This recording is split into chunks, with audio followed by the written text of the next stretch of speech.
মোল্লা জিয়ন রহমাতুল্লাহ আলাইহি বাচ্চা আলমগীরের সময় মোল্লা জিয়ন উনি খুব পাকা পাকা কথা বলতেন।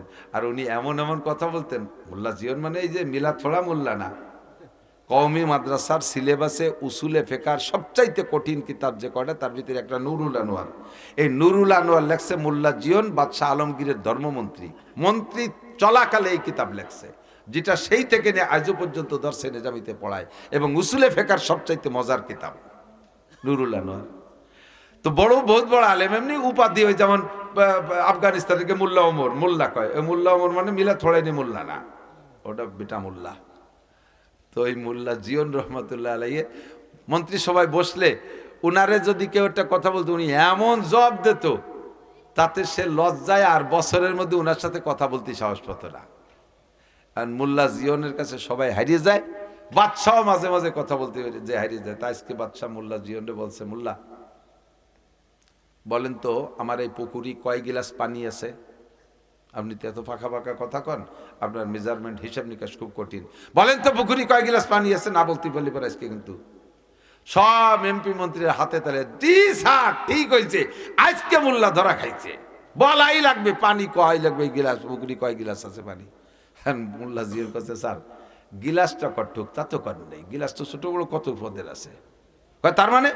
কয় হ্যাঁ, যদি গিলাসটা পুকুরির সমান হয় তাহলে এক গিলাস মানে কয় গিলাস, আর গিলাসটা যদি পুকুরির অর্ধেক হয় তাহলে 2 গিলাস। এভাবে গিলাসের আইডিয়া না দিলে আমি কিভাবে মাপবো? মন্ত্রী কয় ইয়ে হুজুরে আটকানো যাবে না, মোল্লারে আটকানো যায়, কঠিন মোল্লা, এ মোল্লা সে মোল্লা না। এখন বলতেছে মোল্লা বলেন তো দেশে রুগী বেশি না ডাক্তার বেশি? দেশে রুগী বেশি না ডাক্তার বেশি? পুরো পরিষদের কাছে জিজ্ঞেস করতে সবাই বলতেছে স্যার ডাক্তার তো আমাকে আব্দুল খালেক ডাক্তার, আর ওই পাশে জামাল ডাক্তার, ওই পাশে আছে হরিভদ্র ডাক্তার, এর ডাক্তার তো 4 বছর, রুগী তো সব। তো এইবার মোল্লারে জিজ্ঞেস, মোল্লা বলেন তো আপনি বলেন। তো মোল্লা কইতেছে স্যার দেশে ডাক্তার বেশি রুগী কম। এটা বাচ্চারও মাইন্ডের সাথে মিল হয় নাই, ওনার আকিদের সাথে মিলে নাই। বাচ্চা বলে কি বলেন, আমরা তো মানুষের মধ্যে তো সবই তো সুস্থ, এর মধ্যে ডাক্তার তো আমরা কেউ না, তা আপনি বলেন ডাক্তার বেশি রুগী কম? এ প্রমাণ না করতে পারলে কিন্তু সামনে আরো কঠিন আছে। তো 2-3 দিন অধিবেশনে আসে না মোল্লা জিয়ন ইচ্ছাকৃতভাবে, পরে খবর দিয়ে আনছে এই চাদর গাই দিয়ে বগলের মুসৈরি আইছে, অফিসে ঢুকছে সংসদ ভবনে। মোল্লা কি খবর? ঢুকছে যখন সেই সময়, মোল্লা কি খবর? 3 দিন আসে না, কয় স্যার বগলে 20 ফোড়া, এর জ্বালায় চাটাচ্ছে কামড়াচ্ছে, ফালে ফোটেও ফলেও না ফাটেও না, মহা বিপদে আছি, এই জন্য আসতে পারে। এই বলতে বলতে এমপি একজন বলতেছে কচুর পাতা বাইটিয়ে লাগালি পাইকে যায়। একটু আগলে আর একজন বলতেছে না ওই মুসুরির ডাল বাইটিয়ে লাগালিও সেরে যায়। আর একটু আগলে আর একজন বলতেছে কয় যে কবুতরের পায়খানা লাগলেও ফাটি যায়। এরপরে বাচ্চা নিজের দ্বারে গেলে বাচ্চাও বলতেছে তাও হয়, আবার নাকের শিয়েন একটু লাগালিও সেরে যায়। এখন উনি বগল ছেড়িয়ে দিয়ে কয় স্যার বগলে ভোড়া টোড়া কিছু না। আমি বলি তাই প্রমাণ দেন, আমি রুগী আমি একা, আর এ জায়গার আমরা সব কয়জন ডাক্তার। দেশে রুগী বেশি না ডাক্তার বেশি? এবার জিজ্ঞেস করছে দেশে ফতোয়া চানেওয়ালা বেশি না দেনেওয়ালা বেশি? তাও মোল্লা কয় ফতোয়া দেনেওয়ালা বেশি, ফতোয়া চানেওয়ালা কম। মশলা চার দোকানে আমরা উলামায়ে কিরাম বসা আছি, আমার কাছে মশলা জিজ্ঞেস করছে ভাইজান হুজুর এই মশলাটা কি হবে? পকেটে মোবাইল রয়েছে, বন্ধ করতে মনে নাই, এই নামাজে দাঁড়াইলে তো রিংটন শুরু হয়ে গেছে, কেউ ফোন দিয়েছে বাঁচতে তালেছে, এই মুহূর্তে কি করতে পারি? ফতোয়া চাইছে আমার কাছে, আমি ভাবতেছি যে কিভাবে বলবো। ভাবতি ভাবতি বাপ রে বাপ 20-22 জন ছেলে 4 দোকানে বিড়ি খা মুক্তি ফকা ভক ফতোয়া দিয়া শুরু করে দিয়েছে, বিড়ি দুমার মশলা একসাথে বাইরে তালে রয়েছে। কতক্ষণ মোল্লারে কোনোভাবে আটকাতে পারে, একটু কই আর কি মজার কথা, মোল্লারে কোনোভাবে আটকাতে পারে না। লাস্টে একদিন মোল্লা মন্ত্রীদের ওনার আড়ালে সব এমপিদের মন্ত্রীদের বলছে কালকে সবাই একটা ডিম নিয়ে আসবা। এ মোল্লারে তো ঠগাতেই পারি না, যা কই তাই দিয়ে ছাড়াই চলি দেখায় দেয়। কালকে সবাই একটা ডিম আনবা, পাশার নিচে থুয়ে গোপনে বসে থাকবো, একটা কায়দারে বসা যাতে ভেঙ্গি চুরে না যায়, এ খবর যেন মোল্লা জানে না। মোল্লার তো দেরি হয়ে আসে, আমি রাগারাগি করে বলবো যে সবাই মুরগির মতো পিছে টানেন, ডিম পাড়েন সবাই। তো সবাই ভাষা চলতে ডিম দেখাবেন, মুরগি মোল্লা তো দেখাতে উনি তো জানেন আনবে না। কালকে এই ডিম প্রদর্শনীতে একটা ঠগানো দেওয়া হবে মোল্লারে। তো সবাই এরকম পাশার নিচে ডিম থেকে বসে রয়েছে, মোল্লা আইসে পরে। এখন বাদশা কৃত্রিম সাজানো নাটক, আপনাদের দ্বারা কিভাবে দেশ চালাবো, এরকম খালি মুরগির মতো পিছে টানেন, আপনারা মুরগির মতো ডিম পারেন।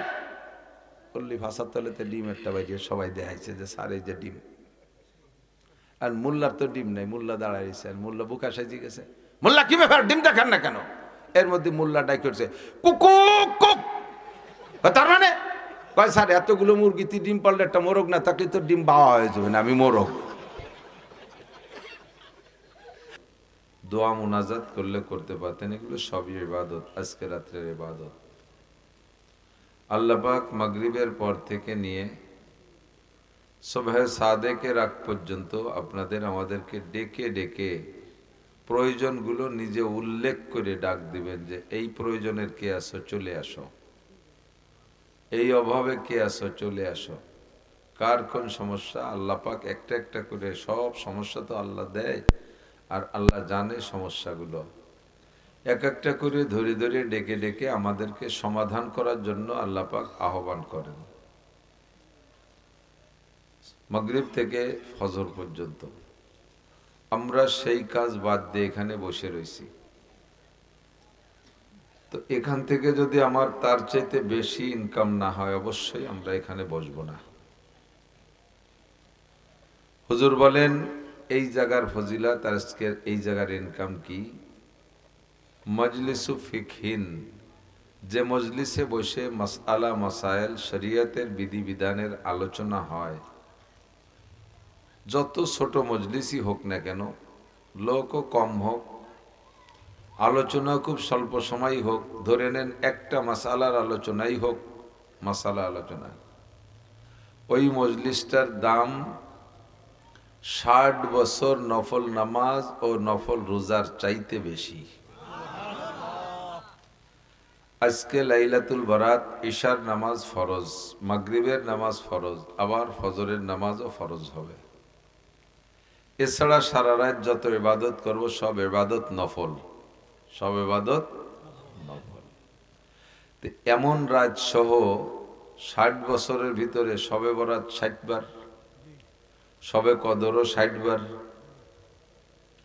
এর আনুষঙ্গিক যত ইবাদত আছে বিরামহীন বিরতিহীন, বছরে 365 দিনের 5 দিন রোজা রাখা হারাম, বাকি 360 দিন, তার 30 দিন ধরে নিলাম ফরজ রোজার 330 দিন।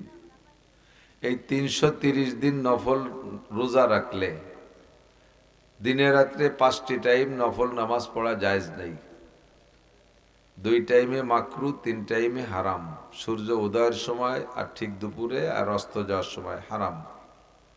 আর ফজরের ওয়াক্ত হওয়ার পরে শবে সাদেকের আগ পর্যন্ত সুন্নত নামাজ আর ফরজ নামাজ আর কাজা নামাজ থাকলে পড়া যায়, তাই ছাড়া কোনো নফল পড়া যাবে না, মাকরু। আর আসরের ফরজ নামাজ পড়া হয়ে গেলে মাগরিবের আগে আর কোনো নফল পড়া যাবে না। এই 5 টাইম বাদে বাকি যত বৈধ টাইম আছে, এই বৈধ টাইমে লাগাতার বিরামহীন বিরতিহীন একটানা 60 বছর নফল নামাজ পড়লে যেই নাকি, আর আগে যেভাবে বলছি নফল রোজা, এভাবে লাগাতার 60 বছর নফল রোজা রাখলে যেই নাকি, তার চেয়ে বেশি নেকি, খয়ে রেসমে তাবজিলে সিগা, তার চেয়ে বেশি নেকি হবে একটা মাসালা শুনলে এবং শিখলে। তো আমার আজকে রাত তো ইবাদতের মধ্যে কাটাইতে হবে। আমি বলবো আর আপনারা শুনবেন, কোনো কষ্ট হচ্ছে না। তাতে যদি এইরকম মোটা নেকি পাই, তাহলে খাইটে পিটে নামাজ পড়ার চাইতে এটা সহজ হয়েছে না? বুঝেন নাই? তো কে কি কইল যে সবে বরাত বাদ দিয়ে দাও, কয়জন কয় বলদ কি আড্ডা মিলেছে। বলদ কিন্তু আমরা না তোমরা, ইনশাআল্লাহ প্রমাণ হবে একদিন। ফাসাউফা তারা ইজান কাশাফাল গুবারো আফারাসুন তাহতা রিজলিকা আম হিমারো। অন্ধকারে থেকে বোঝা যায় না যে আমি ঘোড়ার পিঠে বসা না গাধার পিঠে বসা। আলো হয়ে গেলে, অন্ধকার কেটে গেলে বোঝা যায় আমি কিসের পিঠে বসা আছি, ঠিক না? দুনিয়ায় যতদিন আছি আমরা অতদিন অন্ধকারে আছি, বুঝতে পারতেছি না। দুনিয়াদাররা তারা দুনিয়ার উন্নতি অগ্রগতিকেই ঘোড়ার পিঠে বসা মনে করে। ঘোড়া হলো দামি যানবাহন আর গাধা একটু বেদামি। দুই যুবক রাতের অন্ধকারে শুয়ে আছে, দুই দোস্ত দূরে কোথাও যাবে, গোয়াল ঘরে একটা ঘোড়া বাঁধা আর একটা গাধা বাঁধা আছে, দুটেই যানবাহন। তো ঘোড়ার পিঠের আরোহণটা সম্মানজনক, গাধার পিঠেরটা একটু কম সম্মান, একটু লজ্জা লজ্জা লাগে। তবে দুইটাই যানবাহন। ঘোড়া আর গাধা দেখতে একই রকম। ঘোড়াটা যদি একটু বেটে হয় আর গাধাটা যদি একটু বড় হয় তাহলে দুটি সমান সমানই হয়, দেখতে বডি ফিগার একই রকম। গভীর রাত্রে উঠা দুইজনে অন্ধকারে গোয়াল ঘরে যাইয়ে দুইজনে মুখস্থ দুটির উপরে বইছে। বসে এবার যার যার একটু ক্রেডিট ঝাড়তিছে, দোস্ত অন্যদিন তুমি ঘোড়ার পিঠে বসো, আমি গাধার পিঠে, আজকে কিন্তু আমি ঘোড়ার পিঠে, তুই গাধার পিঠে। ও আরে বাদ দে, তুই ঘোড়া গাধা চিনিস, আমি ঘোড়ার পিঠে তুই গাধার পিঠে। এই নিয়ে দুইজন ঝগড়া লাগাইছে, সিদ্ধান্তে আসতে পারতেছে না, বিধায় রওনাও দিতে পারতেছে না। মুরব্বী একজন কয়, বাবা কোন জায়গা যাবা? কয় ফরিদপুর যাব। যাও, সালতা পার হতি না হতি বেলা উঠে যাবে না, সেই সময় দেখবা না কিটা ঘোড়ার পিঠে আর কিটা গাধার পিঠে। এ জায়গা ঝগড়া হইলে তো রওনাই দিতে পারতেছে না। তো দুনিয়া নিয়ে আমরা যে ঝগড়া করি, দুনিয়াদাররা মনে করে আমরা ঘোড়ার পিঠে, আর যারা এই যে দিন নিয়ে কামড়া কামড়ি করে এরা গাধার পিঠে অথবা এটি বেড়াচ্ছে। কিন্তু প্রমাণ হবে কখন? যখন চক্ষু বন্ধ করে কবরে যাব, ঠিক না? মর্দমারা সর্বসরদর খাবেদা, মর্দমারা সর্বসরদর খাবেদা, গাছতে বেদারা কেউ রপ্ত আজ জাহা। সব মানুষ ঘুমোয় আছে দুনিয়ায়, যখন চক্ষু বন্ধ করে কবরে যাবেন তখনই ঘুম ভাঙবে। ঘুমন্ত মানুষ যেমন কিছু দেখে না, কিছু জানে না, কিছু বোঝে না, আমরাও দুনিয়ায় বসে এই যা কিছু দেখতেছি সব ঘুমের মধ্যে চলতেছে। মূল সজাগ হব কবরে যাওয়ার পরে, মুনকার নাকির দেখতে পারবেন, জান্নাত দেখতে পারবেন, জাহান্নাম দেখতে পারবেন। এই সমস্ত আমল, কোন আমলে নেকি কতটুক বেশি হলো আর কম হলো, সব সেই সময় বোঝা যাবে ইনশাআল্লাহ। কথা বলুন, ঠিক না? আজকে আমরা এখানে বসছি এই মোটা নেকি ইনকাম করব। সহজে একটু নেকি কামাই করে ফেলি। যে যেখানে বসা আছেন সামনে ফাঁকা থাকলে একটু টান দিয়ে আগায় বসেন, একরামের নিয়তে, যে আমি আগায় বসলে আর এক ভাই বসতে পারবে, এর নাম হলো একরামের নিয়ত। এতটুক পাশা ঘষিয়ে একটু আগায় আসলেই 10 বছর এতে কাপেন নাকি। একেবারে মানে খুব সহজ ইনকাম। হ্যাঁ, জায়গায় বসে এরকম ডুললি হবে না, পাশা সত্যি হবে, আগে আসতে হবে। এই যে বসছেন, ঘন হয়ে বসছেন, শীতে একটু কম লাগতেছে, আর ইকরামের নিয়ত করলেন, 10 বছর এতে কাবের নেকি পেয়ে গেলেন। কন্যা সুবহানাল্লাহ। তাহলে আমরা এই জায়গা বৈশা মশালা কিন্তু কয়েকটা কোয়া হয়েই গেছে, মশালা কয়েকটা চলেও গেছে। আমলের নিয়তে শুনবো এবং বলবো, তাতে প্রত্যেক মাসআলার বিনিময় 60 বছর নফল নামাজ ও 60 বছর নফল রোজার চাইতে বেশি নেকি। বলি সুবহানাল্লাহ। আল্লাহ, এই জায়গা কেউ কি আছেন একটা না এরকম বিরতিহীন 60 বছর নফল নামাজ পড়েছেন? বিরতিহীন 60 বছর নফল রোজা রাখনেওয়ালা মানুষ কি ফরিদপুরে আছে? বাংলাদেশেও নাই, বিশ্বে খুঁজলেও পাওয়া যাবে কিনা মনে হয় না, যে বিরতিহীন 60 বছর নফল রোজা। এ কি যাইতে ব্যাপার নাকি?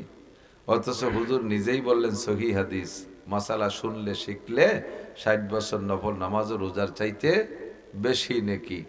কাজেই আমরা আজকে রাতটা কাটাবো নেকি কামাই করার মাধ্যমে। বহুত জনকে আমি দেখে আসছি, রাস্তায় আসার সময় দেখে আসছি, আজকে রাতের ইবাদত জিলাপি ভাগ হওয়া পর্যন্ত শেষ। মসজিদে নামাজ পড়ছে, জিলাপি দিয়েছে, দেখলাম টুল্লা নিয়ে ভাগাভাগি হয়ে খাইয়ে দিয়ে পরে জিলাপির পরে 2 আঙ্গুলির সুন্নত আমল করতেছে, বিরিজির কান্নিচির পর বসে। এরপরে মোবাইল নিয়ে বসে গেম খেলতেছে, ইবাদত করতেছে। তো এই টাইমটা তারা ওই করতেছে, আর সেই টাইমটা আমরা এখানে মাসালা শুনতেছি। তাহলে শবে বরাতের ফজিল, শবে বরাতের মূল আমল আমরাই করতেছি। কতক্ষণ মূল আমল আমরাই করতেছি। অবশেষে আমরা সম্মিলিত একটা দোয়াও করবো আল্লাহর কাছে। আজকে রাতটা হলো দোয়া কবুলের রাত। কোন রাত? দোয়া কবুলের রাত। আল্লাহ পাক, আল্লাহ যে আল্লাহ, আসলে বরিশালের একজন গুড় খায় আর কয়, বদ্দা আল্লাহ গুড় এত মিডিয়া কিভাবে বানালো? গুড় খায় আর কয় গুড় এত মিডিয়ায় মানুষই বানাইতে পারতো না, আল্লাহ আল্লাহই, আল্লাহ ছাড়া এ কাম কেউ করতে পারে না। তো আল্লাহ এত বড় দয়াবান মেহেরবান, কি দায় ঠেকছে আল্লাহ? আমি দোজখে গেলে আল্লাহর কোনো ক্ষতি, ভেস্তে গেলে আল্লাহর কোনো লাভ? তো আমরা ভেস্তে আর দোজখে গেলে আল্লাহর কোনো লাভও নাই, লসও নেই। কিন্তু আল্লাহ পাক রব্বুল আলামিন আজকে তার রহমতকে আখেরি আসমানে পাঠায় দিছে মাগরিবের পর। আল্লাহ পাক নিজেই ডাকতে আছেন, আলা মুস্তাগফিরিন ফাগফিরালাহ। এই গুনাহগার কারা কারা আছো? সুদখোর, ঘুষখোর, দুর্নীতিবাজ, ফাঁকিবাজ, লম্পট, লুচ্চ, মদখোর, গাঁজাখোর, এবাখোর, হিরোইনখোর, ফেন্সিডিলখোর, জেনাখোর, তাড়ি বিড়ি যারা যা খেয়ে বেড়াও, যা যা আকাম কুকাম করছো সারা জীবন ভরে, গুনাহ করনেওয়ালা মানুষ তো এর মধ্যে একজনও নাই। আমরা গুনাহ না করনেওয়ালা কেউ নাই, এ বলা যায় ঠিক না? গুনাহ করনেওয়ালা কেউ নাই এ বলা যাবে না, গুনাহ না করনেওয়ালা কেউ নাই এই কথা বলা যাবে, যে গুনাহ না করনেওয়ালা কেউ নাই। সকলেই আমরা কম বেশ করে থাকি। আমি বলি না, নবী বলেন কুল্লুকুম খাত্তাউন, কুল্লু বানি আদমা খাত্তা। বনি আদম সকলেই গুনাহগার, সকলেই গুনাহগার। তবে আল্লাহ রসুল বলেন খায়রুল খাত্তাইন আত-তাওয়াবুন। বড় মজার কথা।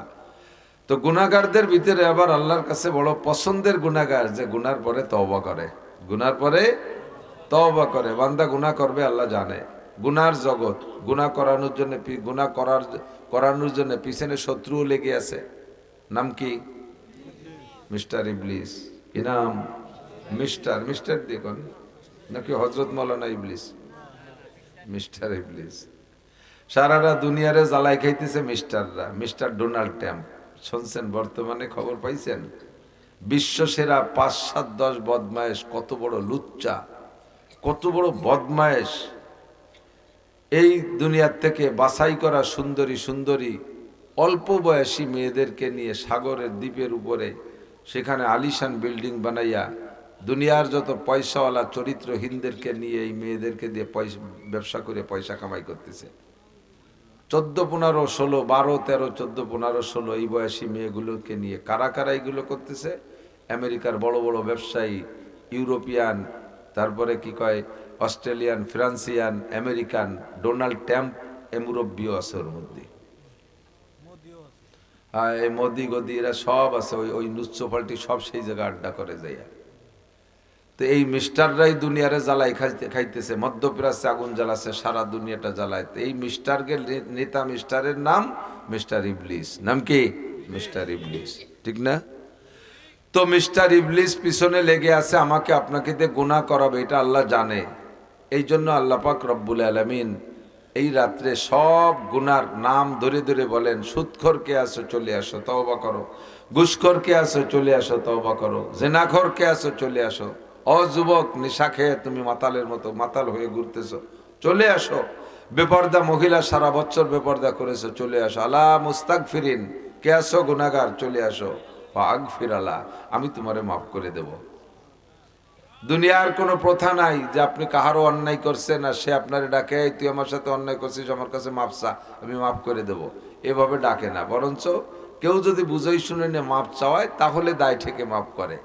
বাকি আল্লাহ পাকের এত ক্ষতি করতেছি, অসংখ্য নিয়ামত উপভোগ করি, আল্লাহর সূর্য, আল্লাহর চন্দ্র, আল্লাহর গ্রহ, আল্লাহর নক্ষত্র, আল্লাহর দেওয়া অক্সিজেন, আল্লাহর দেওয়া পানি, আসমান জমিন, হাজারো হাজার লাখো লাখ নিয়ামত ব্যবহার করি, কিন্তু আল্লাহকে আল্লাহ বলে স্বীকারও করে না বহুজন। আর আমরা যারা স্বীকার করি ফাঁকে ফাঁকে অসংখ্য গুনাহ করে বসি, নাফরমানি করে বসি বিভিন্নভাবে। সবগুলো ধরে আল্লাহ পাক ডেকে বলেন, আল্লাহ মুস্তাগফিরিন ফাগফিরাল্লাহ, কারা আছো গুনাহগার চলে আসো সব গুনাহ মাফ করে দেব। আলা মুস্তারজিকিন ফারজুকা, আরে কার কি অভাব আছে চলে আসো, বাতের অভাব, কাপড়ের অভাব, পোশাকের অভাব, ফল ফ্রুটের অভাব, ঘর বাড়ির অভাব, দালান কোটার অভাব, গাড়ি বাড়ির অভাব, টাকা পয়সার অভাব, জায়গা জমির অভাব, চাকরির অভাব, ছেলে মেয়ের অভাব, বউ বাচ্চার অভাব, যার যে অভাব আছে সব অভাব আমার কাছে পেশ করো, ফারজুকা আমি তোমার সব অভাব দূর করে দেব। বলি না সুবহানাল্লাহ। আলা মুস্তাশফিন, আর কারা কোন রোগে আক্রান্ত? দুনিয়ার ডাক্তাররা ব্যর্থ হয়ে গেছে, ফেল করছে, কোনো ডাক্তার আর তোমার চিকিৎসা দিতে পারতেছে না। বাংলাদেশের ডাক্তার ফেল চলে গেছে মাদ্রাস চেন্নাই, সেখানের ডাক্তাররা ফেল চলে গেছে সিঙ্গাপুর, তারাও কইল পারবো না, চলে গেছে লন্ডন, পয়সা আছে। লন্ডন আলারাও বললো এ রোগের কোনো চিকিৎসা নাই, বাড়ি যে যা মনে চাই তাই খান। আল্লাহ পাক বলেন দুনিয়ার সব ডাক্তার ফেল হয়, আমি আল্লাহ ফেল হই না। আলা মুস্তাশফিন বান্দা আমার কাছে শেফা চা, আমি তোরে শেফা দিয়ে দেব, বলি না সুবহানাল্লাহ। আল্লাহ পাক যদি শেফা দেয়, সুস্থ করে দেয়, তার কি ঔষধ লাগে?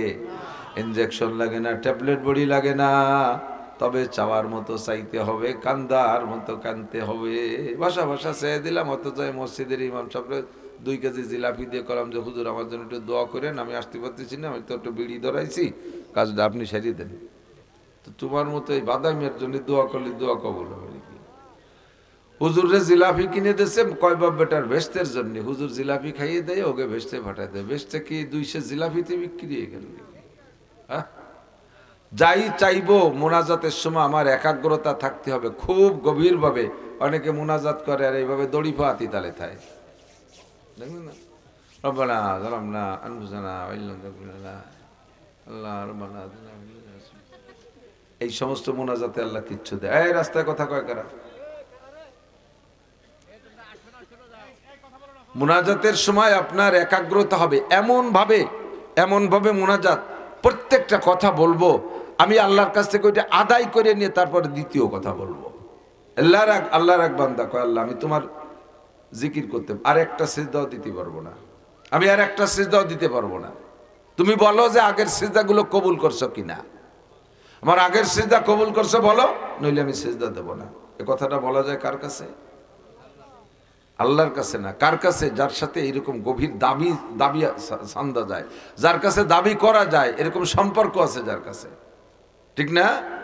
তোমার কাছে আমি আগে যা চাইছি সেটা দেবা নাকি সেটা বলো, তারপরে নতুন করে চাবো, আর একটা সেজদা দেবো যদি তুমি আগের সেজদা কবুল করো।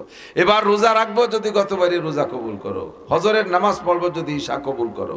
সম্পর্কটা এরকম তৈরি করিয়া তারপরে চাইলে কিন্তু আল্লাহ একটু দেরি করে না। বাচ্চা নাম হলো হাজ্জাজ ইবনে ইউসুফ, জালেম বাচ্চা ছিল, মুসলমান, কিন্তু মুসলমানদের মধ্যে তো কত জালেম আছে না, নামে মুসলমান। জালেম বাচ্চা হাজ্জাজ ইবনে ইউসুফ হাজার হাজার আলেম উলামাদেরকে মারছে। এই হাজ্জাজ গেছে হজ করতে, হজে যাইয়া কাবা ঘর তওয়াফ করতেছে। ও তো বাচ্চা, তো একটু অহংকারী ভাবে ঘোড়ার পিঠে তওয়াফ করতেছে। তো তওয়াফের ভিতরে দেখে এক লোক বৈশা বৈশা কাঁদতেছে, ভীষণ কাঁদতেছে। লোকটার চোখ নাই, অন্ধ।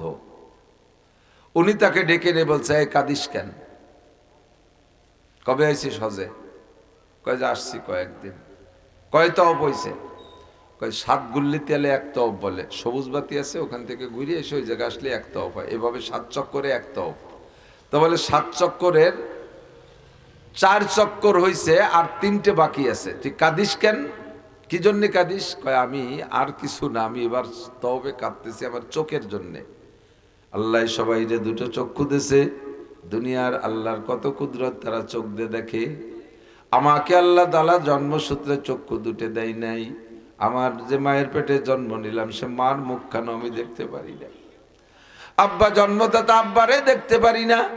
আমি বিবাহ করেছি, কেমন স্ত্রীটা হলো তারে চোখ দিয়ে দেখতে পারি না। আমার কলিজার টুকরা সন্তান জন্ম নেয়, সেগুলোকে আমি দেখতে পারি না। 2টো চোখ দিয়ে দেখলে কত ভালো লাগে আপনারা দেখেন, আমি দেখতে পারি না। অবশেষে আল্লাহর ঘর কাবা ঘরের কাছে আসি, এই কাবা ঘরটাকে 2টো চোখ দিয়ে দেখতে চাই, আমার চক্ষু নাই, দেখতে পারি না। তাই রব্বে কারিমের দরবারে আমি দোয়া করি, আল্লাহ তুমি আমার চক্ষু 2টো খুলে দাও। হাজ্জাজ ইবনে ইউসুফ বলেন তুই এভাবে কতদিন চাস? কয় প্রত্যেক হজের মৌসুমে আসি আর আমি কাঁদি, আমার চোখ খোলে না। হাজ্জাজ ইবনে ইউসুফ বললেন সামনে আর কয় তওয়াফ বাকি আছে? কয় 3 তওয়াফ বাকি আছে। কয় আমি এই ময়দানে আছি, কাবার পাশে আছি, কাবার চত্বরে আছি, সামনে 3 তওয়াফের ভিতরে কাইদা যদি তোর চোখ খুলতে না পারিস, তোর এই কাবার চত্বরে জবই দেব। এই চোখ খোলা কি ওর নিজের দায়িত্ব নাকি? ওর পাওয়া ক্ষমতা? আল্লাহ খুললি খুলবে। ওদিকে হাজ্জাজ চাপ দেছে, তুই চোখের জন্য কাঁদিস, তোরে আল্লাহ আজও চোখ খুললো না। সামনে 3 তওয়াফের শেষ হতে যদি তোর চোখ না খোলে তোর এই জায়গা জবৈধ, তোরে আর বাঁচায় রাখবো না। বড় জুলুমির কথা হয়েছে না? হাজ্জাজ ইবনে ইউসুফ জালেম বাদশা, এ কথাটাও জুলুমের কথাই কইছে। ওই লোকে তো কয় আমি তোরে যাইতেও দিচ্ছি না, পিছনে লোক লাগাই রাখছে, আর আমি আসি দেখি তোর চোখ খোলে কিনা। বাকি 3 তওয়াফ দিতে না দিতে তার চোখ খুলে গেছে। বাকি 3 তওয়াফ দিতে দিতে চোখ খুলে। এখন যারা ছিল সবাই প্রশ্ন করে, সেও বলে কতকাল ধরে কাবার চত্বরে এসে তওয়াফ করি আর কাঁদি, চোখ খুলল না, আজকে 3 তওয়াফে খুললো কেন? এতদিন যে কাঁদছো সে কাদার এক গতি ছিল, আর আজকে যে শেষ 3 তওয়াফে যে কাঁদছো এটা হলো জীবন মরণ কাদা ছিল, যে যদি চোখ না খোলে তাহলে জীবন শেষ হয়ে যাবে। তাহলে এই কাদাটা তোমার কেমন কাদা হয়েছে? এই কাদা এরকম কাদা পিছনে দিন কাদো নাই। এই কান্নাটা হয়েছে একেবারে দিল থেকে, তোমার জীবনের তাগিদে কাঁদছো, এই জন্য এটা পিওর কান্না হয়েছে। আর এইরকম কান্না পাইলে আল্লাহ তাআলা চোখ খুলেই দেয়। কান্নাটা এরকম হলে চোখ খুলেই। আমি আপনি কাঁদি, এই তো হুজুররা মুনাজাত করতে, সাথে একটু ব্যাট কালাম বুট করলাম, একটু ওই গুনার বয়তে চোখ দিয়ে পানি বেরোচ্ছে না, জাহান্নামের বয়তে না, পরে মা বই মরে গেছিল, কবে মরা মার কথা মনে হইয়ে শেষে 2 ফুট বের হয়েছে, মরা বাপের কথা মনে করে 2 ফুটা বেরোইছে। এই কান্না তো সেই কান্না না। আল্লাহ বলেন বান্দা যখন কাঁদে, চোখ থেকে যখন পানি পড়ে, 2 চোখের থেকে 2 কোণার থেকে যদি দিল থেকে কান্নার মাধ্যমে চোখ থেকে 2 কোণার থেকে 2 ফুটা পানি বেরোয় মাছির মাথার মতো, ওই পানি 2 ফুটা এত শক্তিশালী, 2 ফুটা পানির দ্বারা তার জাহান্নামের আগুনকে নিভিয়ে দেওয়া হয়। উদউ রাব্বাকুম তাদাররুআ ওয়া খুফিয়া, কাঁদো তোমার রবকে গোপনে নির্জনে কেঁদে কেঁদে, ডাকো তোমার রবকে গোপনে কেঁদে কেঁদে, কান্নার মাধ্যমে কাঁদো, কান্নার মাধ্যমে দোয়া চাও। রব্বুল আলামিন কান্না বিজড়িত দোয়াটা খুব পছন্দ করে। যদি তোমার কান্না না আসে ফাইল্লাম তাবকু ফাতাবাকু, তবে হ্যাঁ কান্না না আসলে তুমি কান্নার ভানও করতে পারো। ভান করতে করতে করতে করতে একদিন তোমার অরিজিনাল কান্না এসে যাবে। চাইবো যাহা কিছু এই রাত্রে, জোরে বলেন কার কাছে? নেতার কাছে যাব না, কোনো পীরের কাছে যাব না, ধনবান কাহারো কাছে যাব না, শিল্পপতি কোটিপতির কাছে যাব না। সব শিল্পপতি কোটিপতি রাজা বাদশা যার কাছে ঠেকা, আমি তারই কাছে চাইব। যুবক, তোমার চাকরি নাই, চাও মালিকের কাছে। দুনিয়ার কত নেতারে 5-7 লাখ টাকা ঘুষ দিয়া চাকরির জন্য তার পিছে পিছে ঘুরছো, 3-4 বছর ঘোরার পরে টাকাও দেয় না, চাকরিও দেয় না, বরঞ্চ 2 থাপ্পড় দিয়ে বাড়ি পাঠায় দেয়। এইটা হলো দুনিয়াদারদের স্বভাব।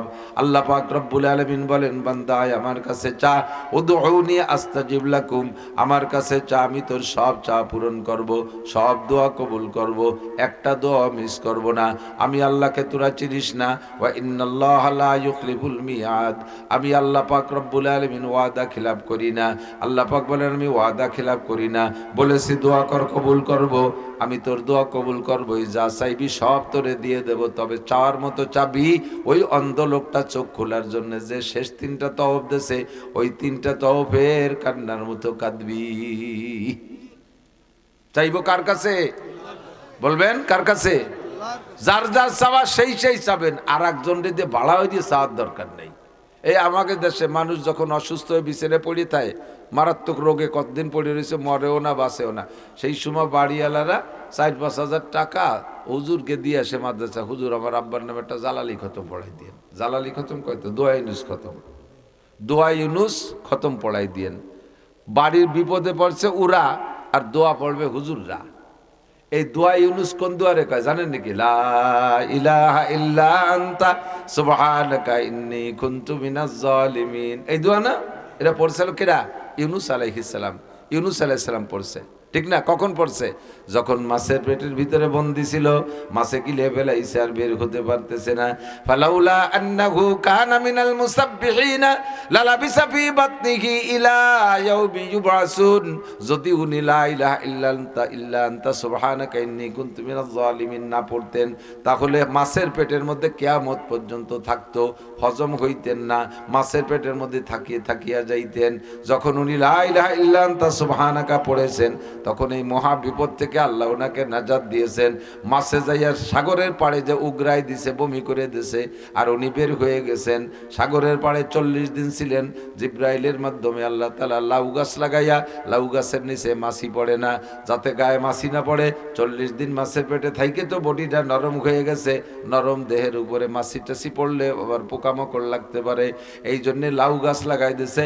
লাউ গাছের নিচে 40 দিন ছিলেন, মাছের পেটে 40 দিন, লাউ গাছতলায় 40 দিন, ওখান থেকে বাড়ি আসতে লাগছে আর 40 দিন। এই 3 চিল্লা হযরত ইউনূস আলাইহিস সালাতু ওয়াস সালাম মাছে এই রাস্তায় দিয়েছিলেন। মাছের পেটে 40, সাগরের পাড়ে 40, আর রাস্তায় এক চিল্লা। বলতে চাইছি এই মাছের পেটের ভিতরে বৈশা দোয়া পড়ছেন কি ইউনূস আলাইহিস সালাম না মাদ্রাসার হুজুররা? কারা পড়ছে? ইউনূস আলাইহিস সালাম না, বিপদে পড়ছে উনি, দোয়া পড়ছেন উনি, আল্লাহ নাজাত দিয়ে দিয়েছে। আর আমাদের সমাজে যারা বিপদে পড়ে তারা এ দোয়া পড়বে না, দোয়া দায়িত্ব দিয়েছে হুজুরকে ভর্তি। 5,000 টাকা দোয়া কিনে নিয়ে আসতে গেছে। এই দোয়া কি কিনা বেচা হয় নাকি? বিপদে পড়ছেন আপনি বলেন। এখন এ জায়গায় আবার একটা ভুল বোঝে, মুরব্বী যদি এরকম দীর্ঘদিন বিছানে পড়ে থাকে, তারা যদি ছেলে মেয়েরা আব্বা আপনি তো বহুত কষ্ট করতেছেন, তা আমরা কি একটা দোয়া ইউনুস খতম পড়াই দেবো? মুরব্বীকে হ্যাঁ বুঝছি, আনার আমার ভালো ঠেকতেছে না, মারার জন্য এই দোয়া ভর্তি দিচ্ছ না, এই খতম। এই দোয়া কি মরার দোয়া না বাঁচার দোয়া? ইউনুস আলাইহিস সালাম এই দোয়া পড়ে কি বিপদে পড়ছে না বিপদ থেকে উদ্ধার হয়েছে? বিপদ থেকে উদ্ধার হয়েছে না? আর এই দোয়া ভর্তি করলি কয় আমার মারার জন্য চেষ্টা করতেছ। এটা মারার দোয়া না, এটা বাঁচার দোয়া, বিপদ থেকে উদ্ধারের দোয়া। এক কথায় বিপদ থেকে উদ্ধারের দোয়া।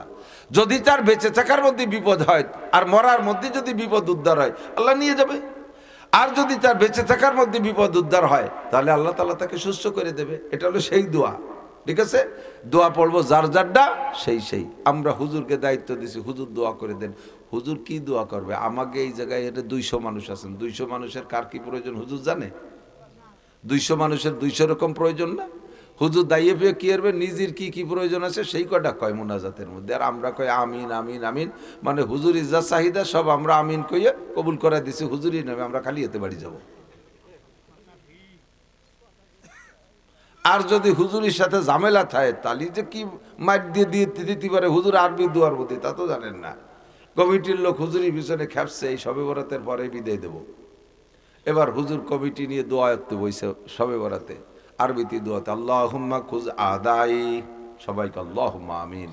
আল্লাহুম্মা জালজিল আকদামাহুম, আল্লাহুম্মা শাত্তিত শামলাহুম, আল্লাহুম্মা মাজ্জিক জামআহুম, আল্লাহুম্মা দাম্মির দিয়ারাহুম, আল্লাহুম্মা ফুল্লা হাদ্দাহুম, আল্লাহুম্মা খুজুম আজিজিম মুক্তাদির ওয়ালা তুসাল্লিত আলাইয়া মাল্লা ইয়ারহামুনা। সুন্দর সুন্দর আরবি দোয়া না? আর সবাই কইছে আমিন। যে কয়জন আমিন কইছে সব দোয়া সেই কয়জনের নামে বদদোয়া আছে হুজুর। কি কি কইছে জানেন? আল্লাহ যে কয়জন আমার পিছনে লাগছে সেই কয়টারে ধরো, সেই কয়টাই ওই জায়গা কয় আল্লাহুম্মা আমিন। ঠিক আছে আল্লাহ ধরো। আল্লাহুম্মা মাজ্জিক জামআহুম, আল্লাহ এদের ভিতরে বিক্ষিপ্ত বিচ্ছিন্নতা সৃষ্টি করে দাও। ওরা কয় আল্লাহুম্মা, জি আল্লাহ কেনজাম লাগাই দাও। আল্লাহুম্মা সাব্বিত উজুহাহুম, আল্লাহ যে কটা আমারে কালকে চাকরি ছুটে দেবে সেই কটার মুখ কালা করে দাও। সাথে সাথে ঘুষোঘুষি লেগে মুখ কালা হয়ে গেছে। এই দোয়া হুজুরে দে করার কোনো দরকার নাই। দোয়া করব, আমার দোয়া আমি করব, আমার কি কি প্রয়োজন সব আমি জানি। উদউ রাব্বাকুম তাদাররুয়া খুফিয়া, খুফিয়া মানে গোপনে, খুফিয়া মানে গোপনে। মাইকি দোয়া করলে কি গোপনে না প্রকাশ্যে হয়? এটা প্রকাশ্য হয়ে যায়। আর আরবিতে দোয়ার আরেকটা আরবি হলো মুনাজাত। মুনাজাত মানে আরবি শব্দ না যায় ইউনাজি, মুনাজাত মানে কানে কানে কথা বলা। মজলিসের মধ্যে জোরে জোরে কথা বলতেছে, এর দুটি কথা একটু গোপনে বলতে হবে। ভাইজানের কানটা নিয়ে মুহির সাথে কান মিশাইয়া আস্তে আস্তে ফিস ফিস করে রেখা কানে কথা না। তাহলে আরবি মুনাজাত মানে হলো কানে কথা বলা। তার মানে নিজের একান্ত প্রয়োজনগুলো গোপনে গোপনে আল্লাহরে কও। আল্লাহরে জোরে না করলে শোনে না তা না। আল্লাহ পাক রব্বুল আলামিন নিজেই বলেন ওয়া ইদা সাআলাকা ইবাদি আন্নি ফা ইন্নী করিব। হে নবী, আপনার কাছে আমার বান্দারা জিজ্ঞেস করতে পারে আল্লাহ কত দূর থাকে, আল্লাহরে কত জোরে ডেকে শুনাইতে হবে। বড় মাইক দিয়ে ডাকটা দিলে আল্লাহ শুনবে না এরকম নাকি? চিল্লাই চিল্লাই জাপড় সারি স্লোগান দিয়ে দল ধরে না ডাকলে আল্লাহ শুনবে না এরকম নাকি? আপনি তাদেরকে বলে দেন ফা ইন্নী করিব, আমারে জোরে ডাকা লাগে না, আমি আল্লাহ তোমার নিকটে আছি। ও আল্লাহ তুমি কত নিকটে আছো? আল্লাহ লাকা ওয়া নাহনু আকরাবু মিন হাবলিল ওয়ারিদ, তোমার দেহের ভিতরে সব অঙ্গগুলোই তোমার কাছে, তোমার নিকটে, তবে তোমার ঘাড়ের উপর থেকে যেই রগটা নিচের দিক গেছে, এই সে কি বলা হয় মেরুদণ্ডের ভিতর দিয়া, ওই রগটার নাম হলো শাহরগ। মানুষের সবচাইতে নিকটের অঙ্গ হলো শাহরগ। আল্লাহ পাক বলেন ওয়া নাহনু আকরাবু মিন হাবলিল ওয়ারিদ, আমারে জোরে ডাকা লাগবে না, দল ধরে চিল্লাই বলা লাগবে না, স্লোগান দিয়ে দোয়া করা লাগবে না, মাইকি মুনাজাত করা লাগবে না, আমি তোমার শাহরগের চাইতে নিকটে। উদউ রাব্বাকুম তাদাররুআ ওয়া খুফিয়া, গোপনে গোপনে নির্জনে ডাকো। মসজিদের কোণায় বসে ফিসফিস করে একা একা বলবেন, রুমে যাইয়া বয়ানের শেষে রুমের মধ্যে বসে একা একা ফিসফিস করে বলবেন, রব্বুল আলামিন লেখাপড়া এখন শেষ, কর্মজীবন খুঁজে পাচ্ছি না, আব্বা মার উপরে বোঝা হয়ে গেছি, বিবাহ শাদীও করা দরকার, চাকরি বাকরিও নাই, আয়ের উৎস নাই, রব্বুল আলামিন এইভাবে বেকার বানায় ফেলে রেখো না, আমার মতো যুবক এখন কর্ম করব, আব্বা মারে কামাই করে খাওয়াবো, তুমি একটা ইনকামের সোর্স খুলে দাও হালাল ভাবে। রব্বুল আলামিন আমার এখন বার্ধক্যে এসে গেছি, সব ছেলে মেয়ে বিয়ে দিয়ে ফেলাইছি, ছোট মেয়েটার বয়স বেড়ে যাচ্ছে, আল্লাহ কোথাও থেকে কোনো কাজ আসতেছে না, মেহেরবানি করে তুমি তাড়াতাড়ি মেয়েটার বিবাহের ব্যবস্থা করে দাও। এই আল্লাহ কালামুল্লাহ চাচার ছোট মেয়েটার নাম কাজলি, তার বয়স 39 বছর, বিয়ে শাদী হচ্ছে না, সে একটু টেরা টেরা আছে, উত্তর দিক তাকায়, দক্ষিণ দিক দেখে, একটু ঠ্যাং কান টেনে টেনে ওঠে, এর কোনো বিয়ে শাদী হচ্ছে না, ভালো একটা ছেলের জোগাড় করে দাও। এ কি মাই কি কোয়া যায়? তাহলে সেই চাচারে আর ওই কাজলিরে দিন ভরি সবাই খেপাই নিয়ে বেড়াবে না? এটা মেয়ের বাপ আল্লাহর কাছে বলবে, মেয়ে নিজে বলবে, দোয়া করবেন কি কইয়া, রব্বানা হাবলানা, এই যাদের বিবাহ শাদী হচ্ছে না, দেরি হয়ে যাচ্ছে, রেগুলার এখন থেকে 5 ওয়াক্ত নামাজের পরে যার যার দোয়ার মধ্যে শরীক করে নেবেন। আজকে রাত্রে বেশি বেশি করে দোয়া করবেন, এই মুনাজাতটা পড়বেন, রব্বানা হাবলানা মিন আজওয়াজিনা ওয়া যুররিয়াতিনা কুররাতা আয়ুন ওয়াজআলনা লিল মুত্তাকিনা ইমামা। আপনাদের যাদের ছেলে মেয়ের বিবাহ হচ্ছে না, কন্যা বা ছেলে খুঁজে পাচ্ছেন না, ভালো মিল হচ্ছে না, বিয়ে হচ্ছে না, বা মেয়েরা যারা বিয়ে হতে দেরি হয়ে যাচ্ছে, এই দোয়াটা তারা বেশি বেশি পড়বেন।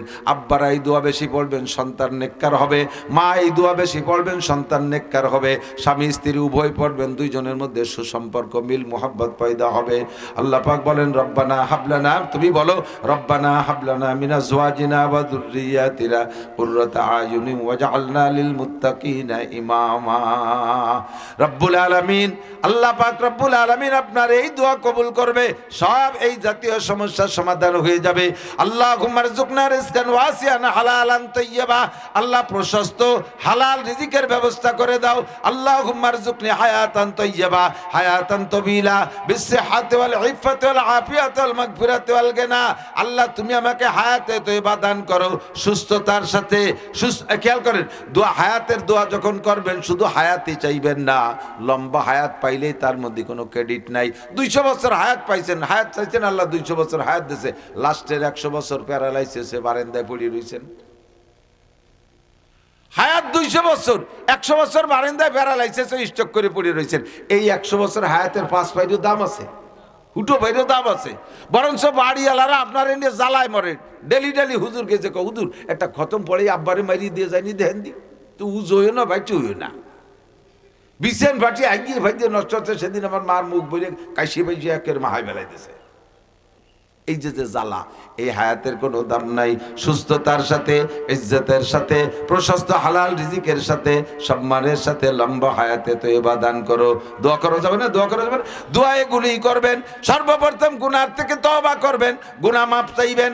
আর গুনার থেকে তওবা, গুনার থেকে যতক্ষণ পর্যন্ত খালেস অন্তরে তওবা না করবেন, শুধু দোয়া গুনাহ, শুধু তো আস্তাগফিরুল্লাহ পড়লেই কাজ হবে না। অন্তর থেকে গুনাহকে গুনাহ বোঝেন, গুনাহকে গুনাহ বোঝেন। গুনাহকে যদি গুনাহ মনে করেন তাহলে তওবা করা সম্ভব। আর যদি গুনাহ আপনার অভ্যাসে খেয়াল করে না, গুনাহ যদি আপনার অভ্যাসে পরিণত হয়ে যায়, গুনাহ যদি আপনার অভ্যাসে পরিণত হয়ে যায়, তখন গুনারে গুনাহ মনে হয় না, তখন আপনি সেই গুনাহ থেকে তওবা করতে পারবেন না।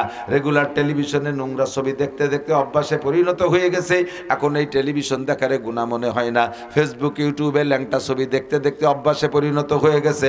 এরা যাদের অভ্যাস হয়ে গেছে, মসজিদের মধ্যে মোবাইল অন করে বসে আর সেগুলো দেখা শুরু হয়ে যায়। এই লোকটাই গুনারে গুনাহ মনে করে না। যারা রেগুলার সুদে কারবারের মধ্যে আছে, সুদ খাইতে আছে, খাইতে খাইতে সুদই তাদের ইনকাম সোর্স হয়ে গেছে, সুদে ব্যবসা, ওই লোকটা সুদরে এখন গুনাহ মনে করে না, ও গুনার থেকে তওবা করবে না। যেই লোকটা চাকরির জীবনে ঘুষ খাইতে খাইতে অভ্যাস হয়ে গেছে, ঘুষই ঘুষই তার আয়ের মোটা ইনকাম সোর্স মনে করে নেছে, বেতনরে অতটা গুরুত্ব দেয় না, ওটা তো অনায়াসে অ্যাকাউন্টে ঢুকে যাবে। ঘুষ কিভাবে পাওয়া যাবে এই ঘুষের জন্য হন্য হয়ে পাগলের মতো ঘুরতে থাকে।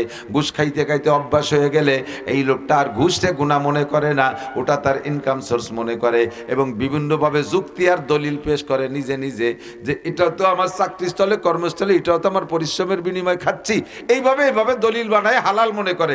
ওই লোকটা কোনোদিন ঘুষের থেকে তওবা করবে না। জিনা করতে করতে অভ্যাস হয়ে গেছে, ধরা পড়ে না, আল্লাহ ধরাই দিচ্ছে না। আল্লাহ কা ইন্না বাচ্চা রাব্বিকা লাশাদীদ সানাস্তাদরিজুকুম মিন হাইসু লা ইয়াহতাসিব সানাস্তাদরিজুকুম মিন হাইসু লা ইয়ালামুন। আল্লাহ পাক বলেন ফামাইকিলিল কাফিরিনা আমহিলহুম রুয়াইদা। গুনাহ করার সাথে সাথে আমি অ্যাকশনে যাই না, গুনাহ করার সাথে সাথে অ্যাকশনে যাই না, আমি সুযোগ দেই দেখি বান্দা স্বেচ্ছায় তওবা করে কিনা। যদি তওবা করে আর ফেরেশতাদেরকে লিখতেও দেই না। যখন গুনাহ করতে করতে সীমা লঙ্ঘন করে তখন আমি আর না ধরে পারি না। হে যুবক, আবাল, বৃদ্ধ, বনিতা, নারী আর পুরুষ মনে রাখবা, আর আল্লাহ পাক যেদিন ধরে, আল্লাহর হাত থেকে কেউ ছুটতে পারে না। এই কথা বলেন ঠিক কি ঠিক না?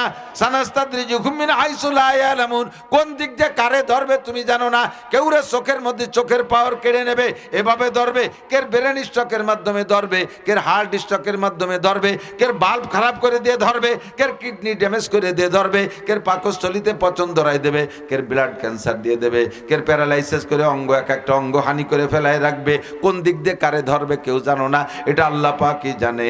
আল্লাহ কয় গুনাহ করো আর সাথে করেই যাচ্ছ, মনে করতেছো তাৎক্ষণিক আমি কোনো অ্যাকশনে যাচ্ছি না বিদায় তুমি এটাকে বৈধ মনে করতেছো যে গুনাহ করলে কি হয়, কতই তো করলাম, কিছুই তো হলো না। বান্দারে যেদিন হবে সেদিন তুমি বাঁচতে পারবা না।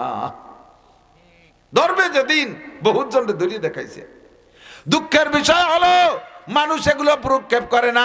আল্লাহ কিসসাগুলো বলেন এ ফাতাবিরু ইয়া উলিল আবসার। নমরুদরে কিভাবে ধরছি কিসসাটা শুনে ওখান থেকে উপদেশ গ্রহণ কর। ফিরাউনরে কিভাবে মারছি কিসসাটা শুনে উপদেশ গ্রহণ কর। তার মানে তুই ফিরাউনি স্বভাব ছেড়ে দে।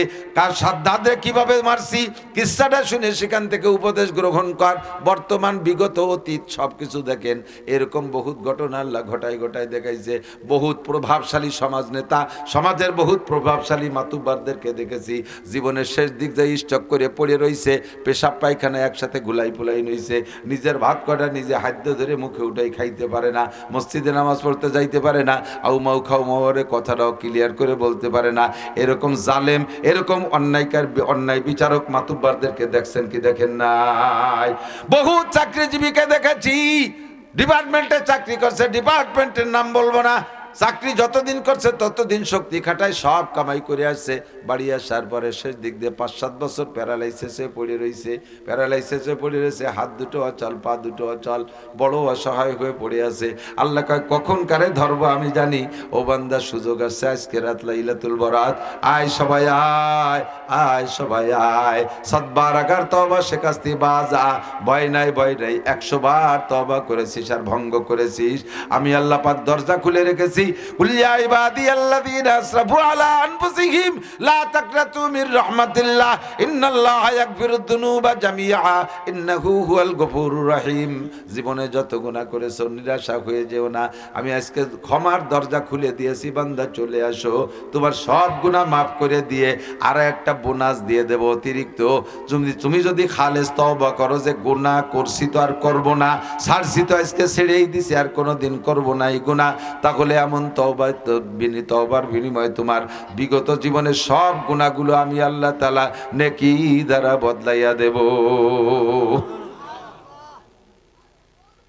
খেয়াল করতেছেন? তওবা করা যাবে তওবা করা যাবে সাথে ইনশাআল্লাহ কইলে তওবা হবে না। তার মানে আজকে করব না, ইনশাআল্লাহ কোনো একদিন করব, এর নাম তওবা না। গুনাহ থেকে তওবা করেই ফেললাম, গুনাহ করবই না, পাক্কা প্রতিজ্ঞা।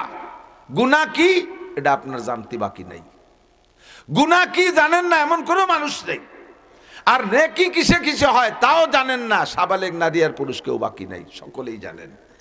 নেকির কাজ ছাড়বো না, গুনার কাজ করব না, পাক্কা তওবা আজকে রাত্রে করেন, তাহলে আল্লাহ পাক রব্বুল আলামিন আমার আপনার সব গুনাহ পিছনের মাফ করে দেবে। কয় কত মাফ করবে হুজুর, কত মাফ করবে, কি পরিমাণ যে করছি আমি এত গুনাহ করছি তা আমি আর আল্লাহ ছাড়া কেউ জানে না। আপনি তো জানেন না, এই জন্য আমার ভয় লাগতেছে।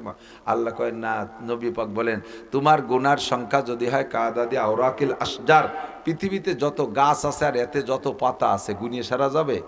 এত সংখ্যাও যদি গুনাহ হয়। কাদাদি রমালিল আর, জমিনে যত বালুকণা আছে এত যদি হয় গুনাহ, এটা কি সম্ভব গুনাহ? এরপরে বলে কাদাদি জাবাদিল বাহার, দুনিয়ায় যত পানি আছে পানিকে ভাবে বাতাসে উড়িয়ে দিলে কণা কণা হয় না, এতে যত কণা হবে এত সংখ্যাও যদি গুনাহ হয়। এমনকি তিনটে মিলে যত সংখ্যা হবে, আজকে তুমি খালেজ দিলে তওবা করো, এই গুনাহ যা করছি আর করব না, এই গুনাহ যা করছি আর করব, এভাবে পাক্কা প্রতিজ্ঞা করে যদি সামনে ফাওয়ামিলা আমালান সালিহা নেক আমল করতে থাকেন গুনাহগুলো ছেড়ে দিয়ে, আল্লাহ পাক বলেন ফাউলাইকা ইউবাদদিলুল্লাহু সাইয়্যাতিহিম হাসানাত, এই তিন প্রকারের যত গুনাহ আছে সব গুনাহ নেকি হয়ে যাবে। হযরত আবু বকর আর ওমর দুইজনের একটা ঝগড়া। উমর রাদিয়াল্লাহু তাআলা আনহুকে আবু বকর যাইয়ে বলতেছে, দোস্ত আজকে একটা আয়াত শুনিয়েছি হুজুরির কাছে, মজার কথা, একটা মজার একটা আয়াত শুনিয়েছি, এই আয়াতের দৃষ্টিকোণ থেকে আমি হিসেব নিকেশ করে পাইছি ওমর তোমার নেকি আমার চাইতে বেশি। কেডা কয়? আবু বকর। কারে কয়? ওমরকে বলেন তোমার নেকি আমার চাইতে বেশি, তুমি আমার চেয়ে ভালো। এটা হলো সাহাবায়ে কিরামদের তর্ক। আর আমাদের তর্ক কি? আরে ওটা মানুষ, ও কি ওর তবলিগি গিরি কি হুজুর হয়ে যায় নাকি? আর হুজুর হলি কি বিশ্বাস হয়ে যায় নাকি? ও আমরা নামাজ না পড়লেও বহু হুজুর গেছে ভালো আছি, এরকম কিছু নেককার মানুষ আছে না? আমরা নামাজ না পড়লেও বহুত হুজুর গেছে ভালো আছি। যে নিজেকে নিজে এতটা ভালো বলে আত্মতৃপ্তি মনে করবেন, সে কখনো আর সামনের দিকে উজতি পারবেন না, ভালোর দিকে যাতে পারবেন। আপনি তো মনে করতে আমি অনেক ভালো আছি। আর সাহাবায়ে কিরামদের স্বভাব তুমি ভালো আমি ভালো না, আমি তোমার চেয়ে কম। আবু বকর কয় উমর রে ভাই তোমার নাকি আমার চেয়ে বেশি। হযরত ওমর কয় ভাইজান এই যা কন্টেন্ট এক হইয়েন না, আপনি কোথায় আবু বকর আর আমি কোথায় ওমর, এটা হিসেব হলো নাকি? কাজে পাগল, আমার কাছে দলিল আছে, তোমার নাকি আমার চেয়ে বেশি, এর দলিল আছে। কি দলিল? আজকে হুজুরির থেকে আয়াত শুনেছি, মনে নগদ নাজিল হয়েছে, যে ব্যক্তি গুনাহ থেকে তওবা করে আর সামনে নেক আমলের প্রস্তুতি নেয় আর নেক আমল করে, আল্লাহ তাআলা তার গুনাহ মাফ করে দিয়ে সমস্ত গুনাহ সংখ্যা পরিমাণ নেক আমল দিয়ে ভরপুর করে দেয়। তো তুমি একসময় কাফের ছিলে, আমি একসময় কাফের ছিলাম, তা আমি কাফের থাকা অবস্থায় আমিও কাফের ছিলাম, তুমিও কাফের ছিলে, তা আমি কাফের থাকা অবস্থায় অত আকাম করি নেই তুমি যত আকাম করছো। তুমি নবীকে মারতেও গেছো, নবীর কল্লা আনতে গেছো, আর আমি এই আকাম করে দিই। তবে কাফের ছিলাম, মূর্তি টুর্তি পূজা টুজা করছি, তা কাফের থাকাকালে আমি যে পরিমাণ আকাম করছি তার চেয়ে তুমি অনেক গুণ বেশি করছো। আর তওবা করার সাথে সাথে তোমার চেয়ে বেশি গুনাহগুলো 100টা বেশি নেকি হয়ে গেছে। সেই দিক দিয়ে তুমি কতখানি একা হয়েছো?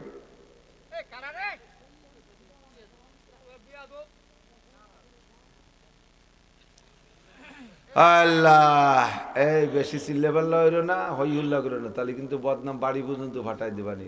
বুঝবানি যে তোমাকে মারা ভালো না, তোমাকে তেমন একটা কিছু করলাম না। ভালো মার সন্তান হলি ভালোভাবে চলাফেরা করবা। তো হযরত ওমর হাসিয়ে দিয়েছে, কয় ভাইজান আল্লাহ যেহেতু কোরআনে কইছে, ওর সাথে তো আর আমার ঝগড়া নাই, যে গুনাহ সব নেকি দ্বারা পাল্টায় দেয়, এটা আল্লাহর ওয়াদা, সেই হিসেবে পাল্টে যেতে পারে। যাজ্ঞ আমি অনেক ঝগড়া করতে যাচ্ছি না, আমার কাছে দলিল পর্চা নাই, আপনি তো দলিল দিয়েই বললেন, তা আমার তো এই গুনাহ পাল্টে পুল্টে যা নেকি হয়েছে, মেলা হয়েছে, আপনি দেখতেছেন। আর যত পরবর্তীতে যত নেকামল করে যা ইনকাম করছি সব মিলিয়ে যা হয়েছে সব আপনারে দিয়ে দেব, আপনার এক রাত্রির নেকি আমারে দেবেন, পাল্টাবেন নেকি কন?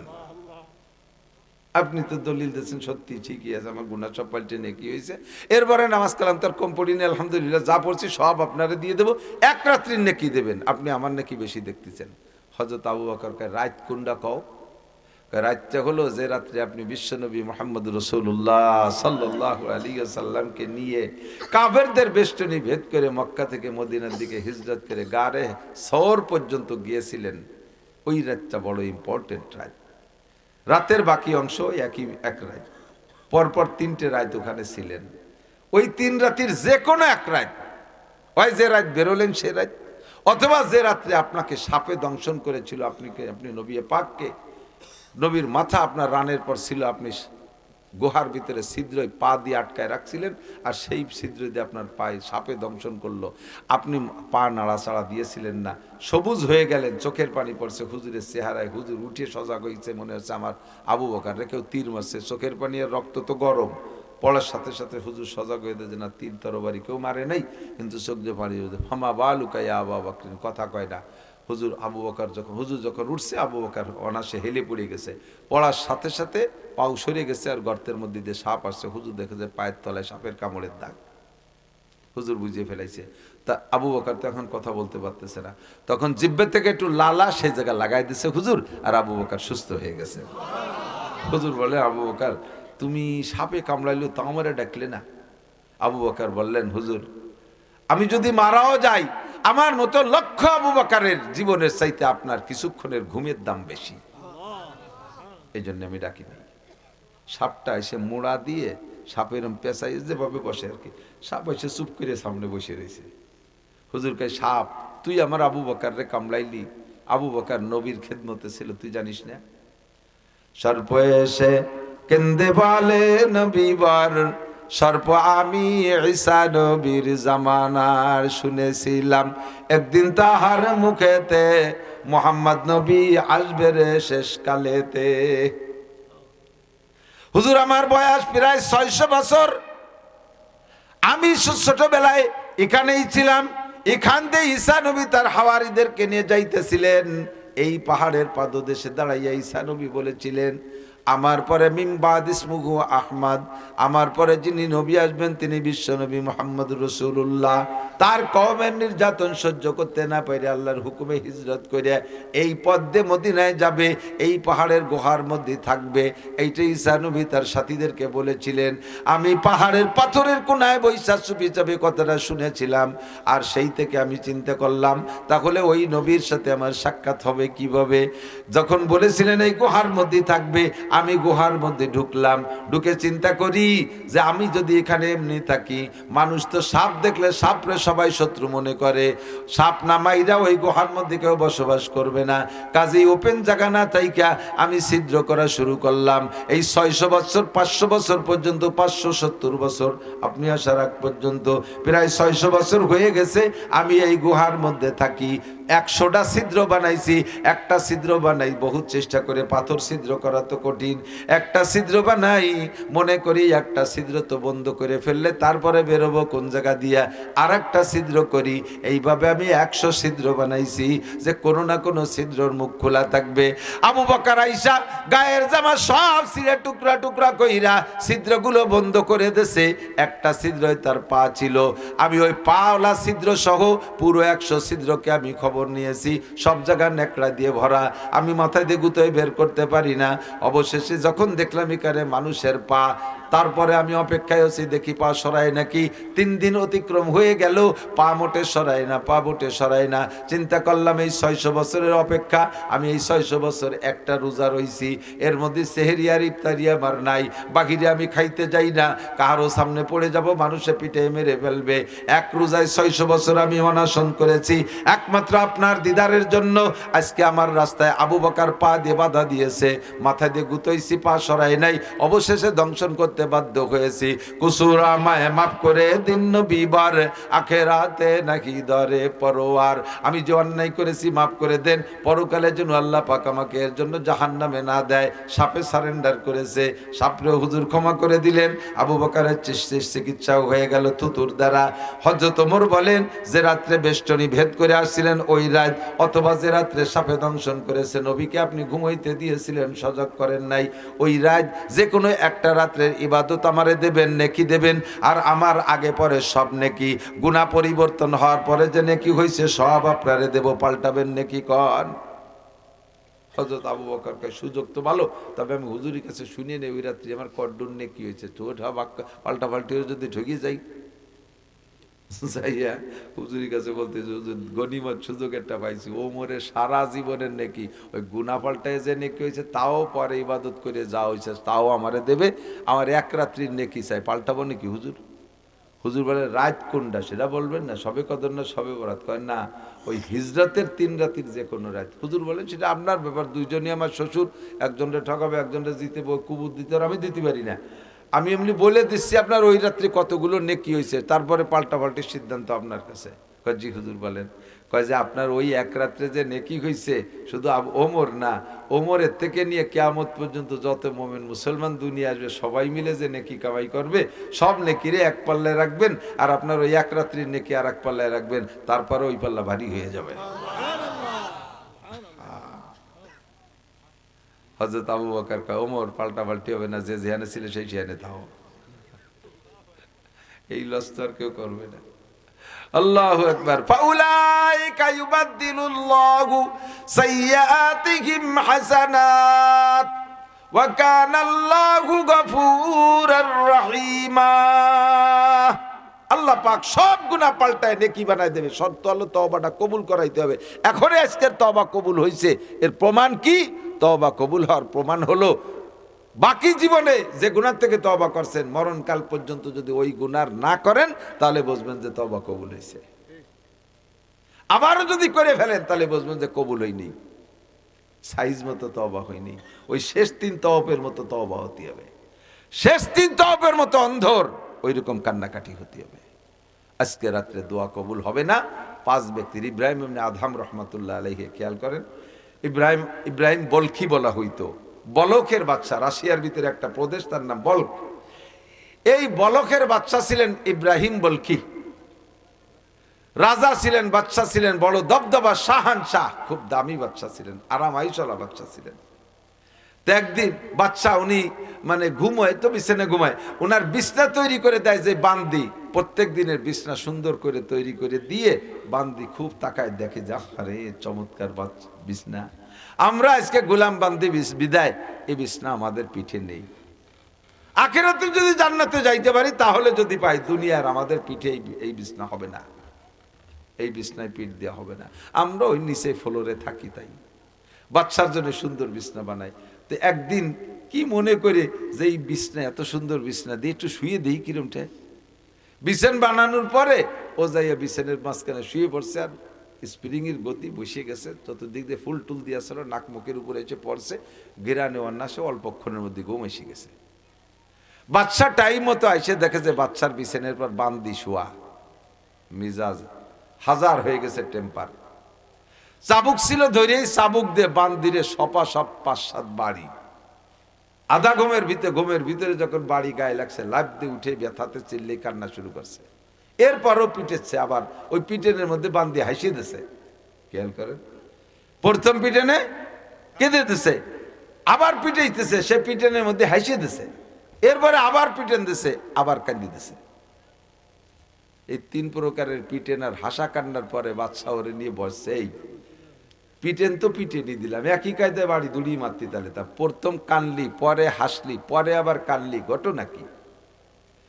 তো বান্দি বলতেছে, মালিক প্রথম পিটেনে তো কানছি, অতর্কিত বাড়ি দিয়েছেন, পিটেনে চাবুকির বাড়িতে তো ব্যথা করাটাই স্বাভাবিক, ওই ব্যথায় কানছি, পরেও তো পিটেলাম, আবার হাসলি। পরে পিটেনের মধ্যে হাসা শিখেছে যে আমি এই বিছানে মাত্র আধা ঘন্টা শুইছি, তাতে যদি 10টা পিটেন খাই, আর আপনি এই বিছানে 40 বছর শুচ্ছেন, তাহলে আপনি কি পরিমাণ পিটেন খাবেন আল্লাহর কাছে?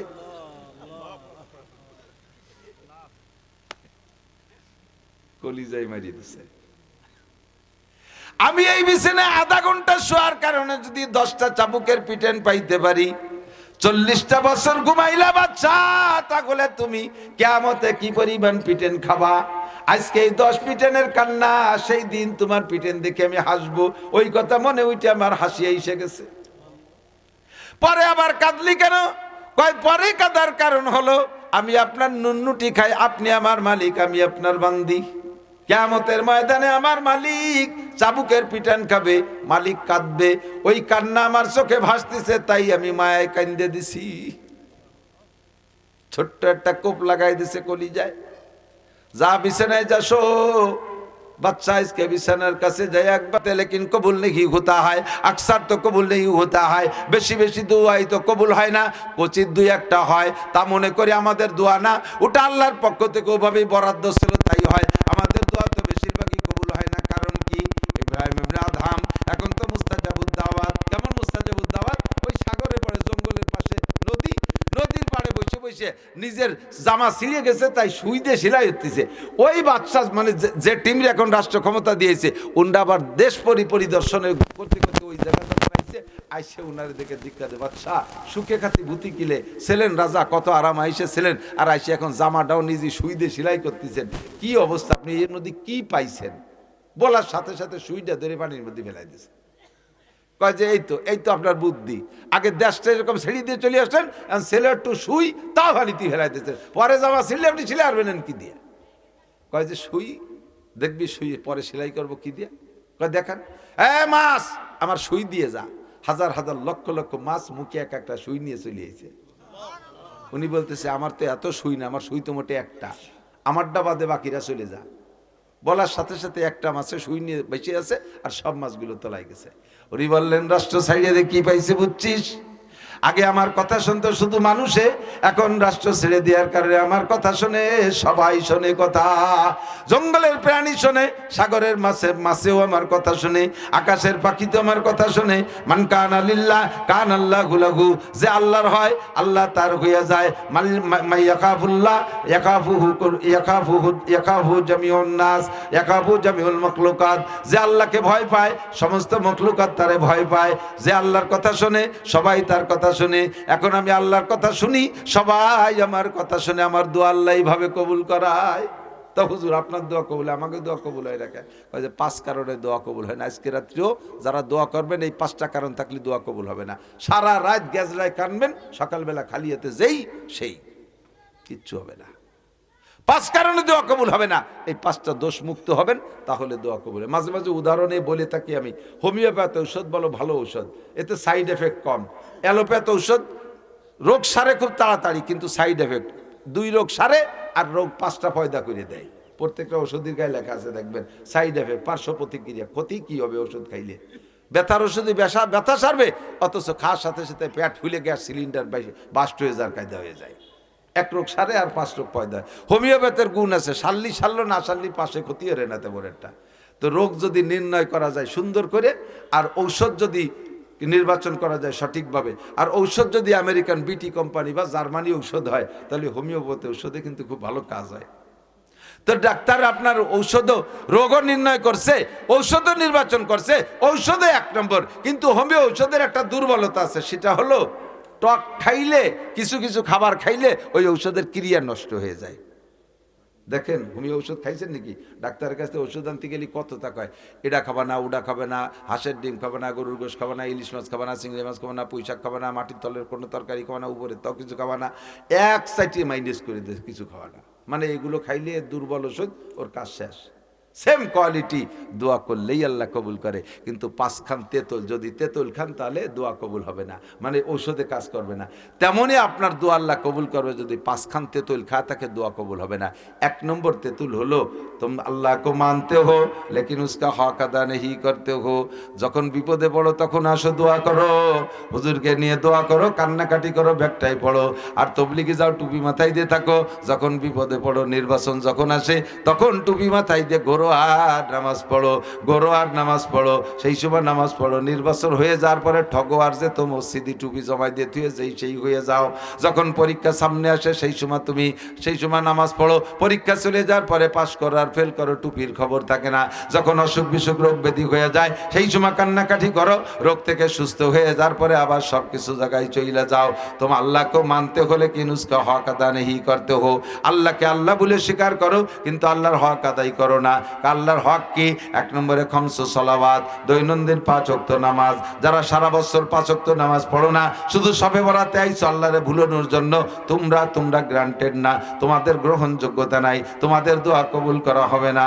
আগে 5 ওয়াক্ত নামাজ আদায় করো, রমজান মাসের ফরজ রোজা আদায় করো, হজ ফরজ হইলে হজ আদায় করো, যাকাত ফরজ হইলে যাকাত দাও, কুরবানি ওয়াজিব হইলে কুরবানি করো, পরিবারের ভিতরে পর্দার পরিবেশ করো, নিজেও পর্দা করো, বউ বাচ্চারে পর্দা করাও, শরীয়তের বিধিবিধান মানো, আল্লাহর হুকুম মানো। কয় আল্লাহকে মানতে হলে কিনুসকা হক আদা নেহি করতে হো। এবার হাত দিয়ে দেখেন কার থেকে কি পরিমাণ হক নষ্ট হয়েছে, আল্লাহর হক কি পরিমাণ নষ্ট করছেন। কাজেই যতক্ষণ আল্লাহর হক পূর্ণ না করবেন, আল্লাহর কাছে চাইলে আল্লাহ দোয়া কবুল করবে না। 1 নম্বর তেঁতুল, বহুত ব্যাখ্যা, সময় নাই বলবো না, কষ্ট হয়ে যাচ্ছে। 2 নম্বর তেঁতুল হলো तुम कुरान पढ़ते हो लेकिन उस पर अमल नहीं करते हो। मुसलमान कुरान पढ़ो, कुरान विश्वास करो, कुरान विश्वास करें ना, যে যতটুকু পারেন কুরআন পড়েন কিন্তু কুরআনের পর আমল করেন না। ভাই কুরআনের কি আমল? কুরআন আসছে গোটা মুসলিম জিন্দেগি, গোটা মানব জাতির সংবিধান হিসেবে ব্যক্তিগত জীবন, পারিবারিক জীবন, সামাজিক জীবন, অর্থনৈতিক জীবন, রাজনৈতিক জীবন, আন্তর্জাতিক জীবন, আবার ব্যক্তিগত জীবনের সংবিধান, পারিবারিক জীবনের সংবিধান কোরআনে আছে না নাই? সামাজিক জীবনের সংবিধান কোরআনে আছে। সমাজপতিরা সমাজ কিভাবে পরিচালনা করবা, অর্থনীতি কোরআনে আছে না নাই? অর্থনীতি কোরআনে আছে। রাজনীতিও কোরআনে আছে না নাই? আসতে কয় দুঃখ লাগে, বড় কষ্ট লাগে। আমি রাজনীতি করি, আমি কখনো রাজনীতি রস করি না, রাজনীতি রস করি না। আমি আজ থেকে 30 বছর ধরে ওয়াজের মাঠে, কথা না বলি, 30 বছর আলহামদুলিল্লাহ ওয়াজের মাঠে। সবচেয়ে বেশি ওয়াজ করছি ফরিদপুর আর মাগুরা, এই 2 জেলায় সবচেয়ে বেশি ওয়াজ করি। এই বছর ফরিদপুর যে পরিমাণ গ্রামে গ্রামে পাড়ায় পাড়ায় হয়ে গেছে, এত ওয়াজ কোয়ান্তে পাবো কন্দি দেই, এটা দিয়ে ওটা দিয়ে জোড়া তালিতে মোটামুটি টাইম শেষ করে চলে যায়। এদিক আমার এই 30 বছরের ওয়াজের জিন্দেগিতে বহু নির্বাচন দেখছি।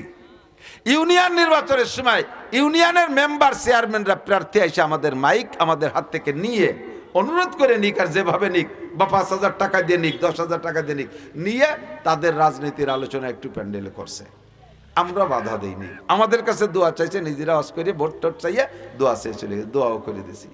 এমপি নির্বাচনের সময় সব এমপিরা আইসে স্টেজে দোয়া চাইছে, ভোট চাইছে, আমরা সুযোগ দিছি, দোয়া করছি।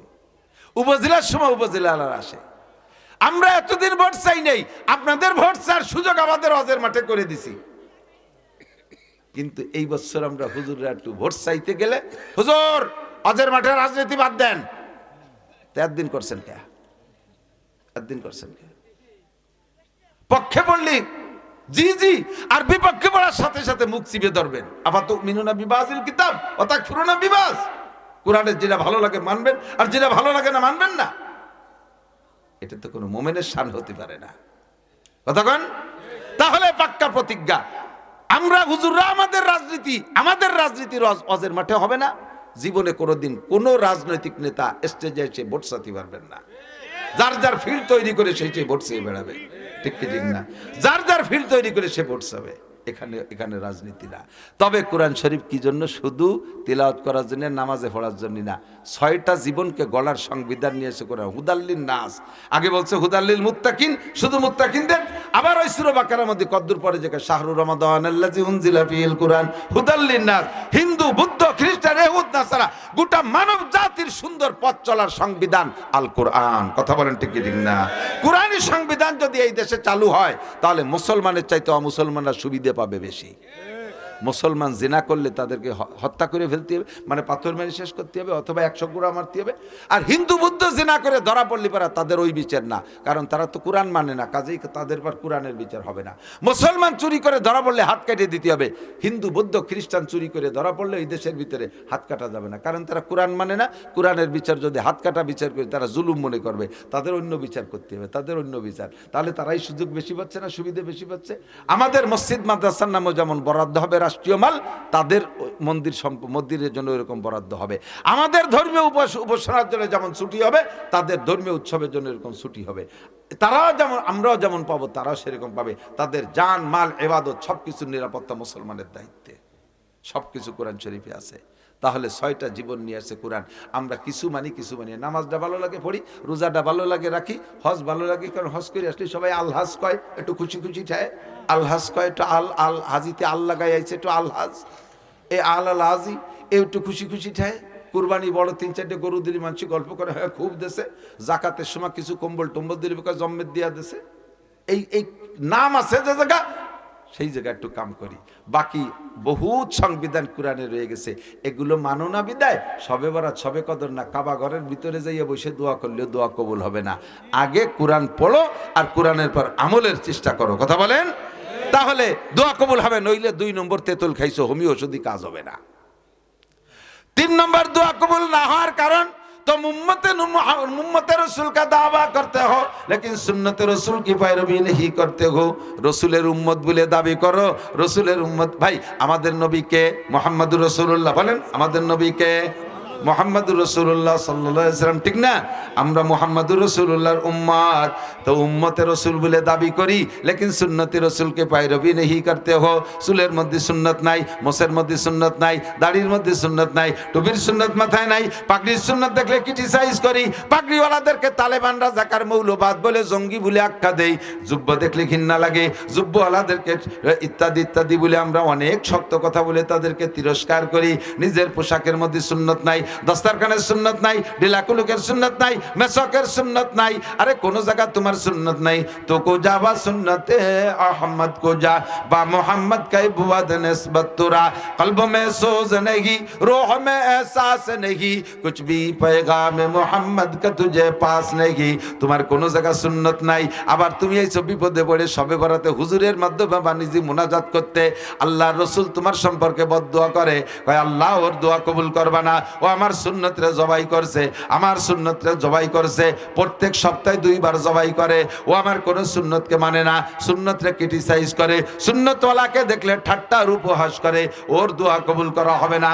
নবী তোমার সাথে বিরোধিতা করে, এই জন্য 3 নম্বরে তেতুল হলো तुम उम्मते रसूल का दावा करते हो लेकिन सुन्नते रसूल की पैरवी नहीं करते हो। उम्मत বলে দাবি করো কিন্তু সুন্নতের অনুসরণ করো না, তোমার মতো বাটপাড়ের দোয়া কবুল করা হবে না। যা পাচ্ছ গতানুগতিক, ওরকম হিন্দু বুদ্ধ খ্রিস্টানও পাচ্ছে, তারাও কম না খাইয়ে দেবে শুয়ে আছে, তারাই আরো বেশি ভালো আছে। এটা দিয়ে তুমি ধোকায় পড়ো না যে তাহলে বেঈমানরা তোরও বেশি সুখী আছে, আমরা ইমানদারই তো মার খেয়ে গেছি। তার মধ্যে এবার সুন্নতের পর আমল না করে দোয়া কবুল হয় না, তার চাইতে তো কাফের হয়ে যা ভালো, সেটা তোমার ব্যাপার। হমান সাফাল্লিউমিন ওমান সাফাল্লিয়াকফুর, অন্ধকার কেটে গেলে সেদিন প্রমাণ হবে ঘোড়ার পিঠে বসা না গাদার পিঠে বসা।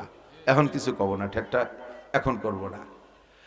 4 নম্বর তেতুল হলো तुम शैतान को लानत करते हो लेकिन शैतानी काम खुद करते हो। ইব্রাহিম ইবনে আদম বলেন দোয়া কবুল হওয়ার না হওয়ার কারণ আজকে রাত্রে এই 5 তেতুলি থেকে তওবা করে দোয়া করব, ইনশাআল্লাহ কবুল হবে। কি কি 4 নম্বর খান হলো তোমরা শয়তানরে গালি দাও অথচ শয়তানি কামটা নিজেই করো। যে কোনো অন্যায় করে গুনাহ করে ধরা পড়লি দোষ দেয় শয়তানের, আমি কি এই কাজ করা মানে এই শয়তান আমারে করাইছে, শয়তানকে দাঁত ফেলাই দেবানি, ওদের তুই নিজেই করলি। এ তুই মদ খালি কে, কয় শয়তানে খাওয়াইছে, শয়তান কয় যে তুই নিজেই কিনে আনলি, আমারে দেখছিস ও জায়গা তুই। এ তুই জিনা করলি, ভাই আমি কি জিনা করা মানে শয়তানে করাইছে, শয়তান কয় যে ফোন টোন দি তুই করে যোগাযোগ করলি, আমার কোন সময় দেখছিস ঠিকই, দোষ দি শয়তানের। যে লোকটা গুনাহ করে শয়তানের গাড়ে দোষ চাপাই দেয় ও নিজেকে দোষী মনে করে না, আর নিজেকে দোষী মনে না করলে তওবাও করে না, আর তওবা না করলে দোয়া কবুল হবে না। তওবা আজকে যদি দোয়া কবুল করাইতে হয় এর থেকে তওবা করতে হবে। আমি দোষী, শয়তানরে দোষ দেওয়া যাবে না, আমি নিজেই শয়তানি করতেছি, শয়তানের আবার কি দোষ? কতক্ষণ আমাকে যদি আমি ভালো করার ইচ্ছা করি তাহলে ভালো করা সম্ভব। যুবকরা নিয়ত করো, যুবকরা নিয়ত করো আর মদ গাঁজা এবা হিরোইন খাবো না, তাহলে তোমার এই পাক্কা প্রতিজ্ঞা, এটাই তোমার তওবা। আস্তাগফিরুল্লাহ পড়া জরুরি না, মনের সিদ্ধান্ত চেঞ্জ করার নাম তওবা। 5 নম্বর तुम दूसरे के आइब ढूंढते हो दुआ कबूल ना होने कारण, तुम दूसरे के आइब ढूंढते हो और अपने आइब की तरफ नजर नहीं करते हो। एनी मैन एवरीबॉडी, प्रत्येकटा मानुषेर स्वभाव।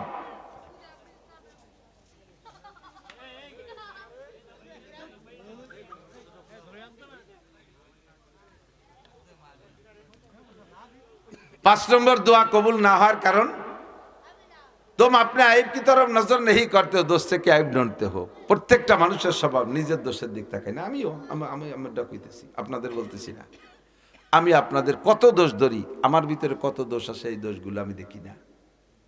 প্রত্যেকটা মানুষ। আর একজন কয় ও নামাজ পড়লি কি হবে, ও রোজার হওয়াজ করি আইছে ইত্যাদিকে বেশকি মারে। আমরা নামাজ না পড়লেও ভালো আছি, আমরাই ভালো আছি, উন্ডা খারাপ। কয়েকজন বসে বসে 4 দোকান, বাংলাদেশের 4 দোকান কি হয়েছে জানেন? 4 দোকানের 2 নাম, একটা হলো মিনি সংসদ ভবন আর একটা হলো দারুল ইফতাহ।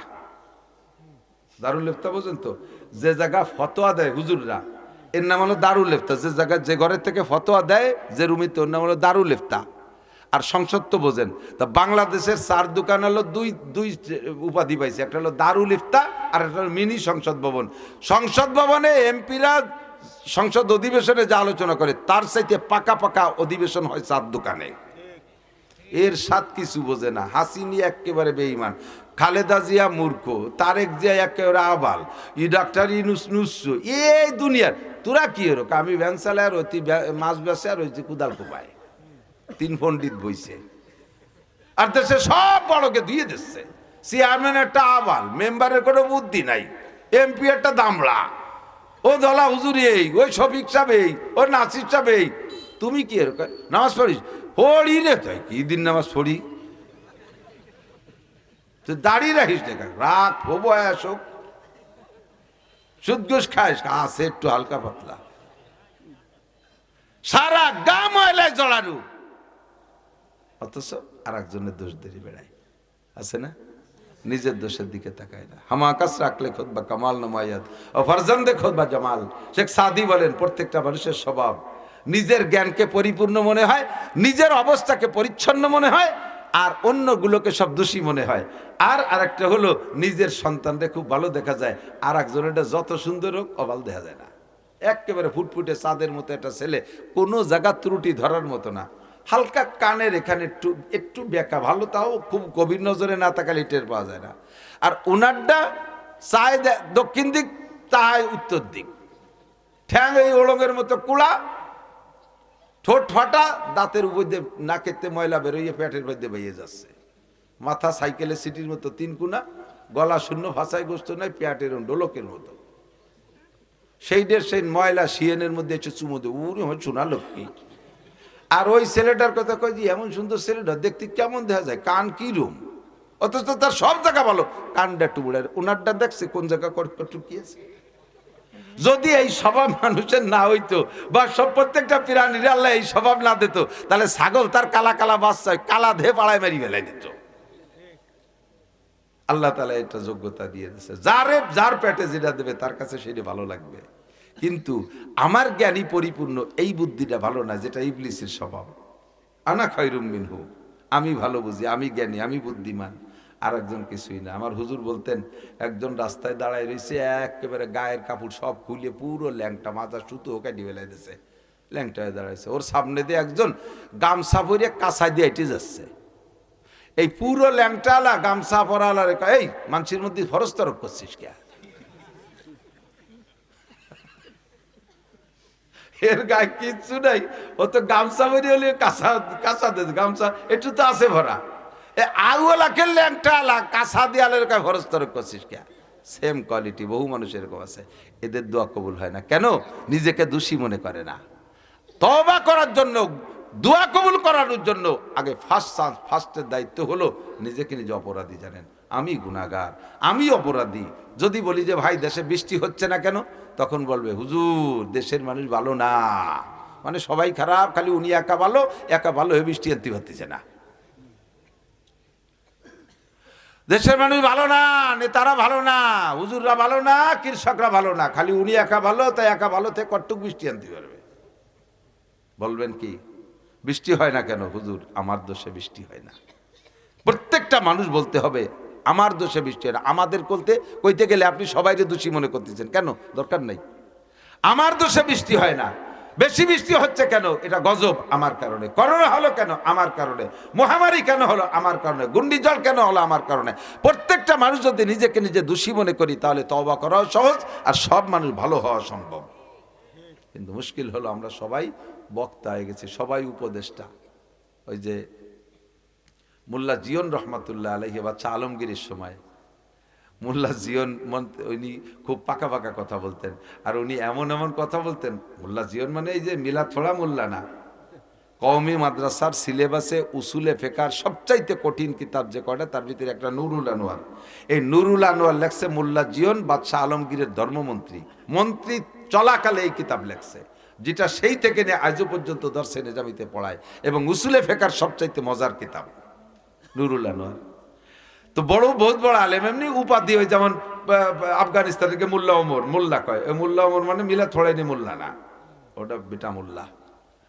তো এই মোল্লা জিয়ন রহমতুল্লাহ আলাইহি মন্ত্রী সবাই বসলে উনারে যদি কেউ একটা কথা বলতো, উনি এমন জবাব দিত, তাতে সে লজ্জায় আর বছরের মধ্যে উনার সাথে কথা বলতে সাহস পেত না।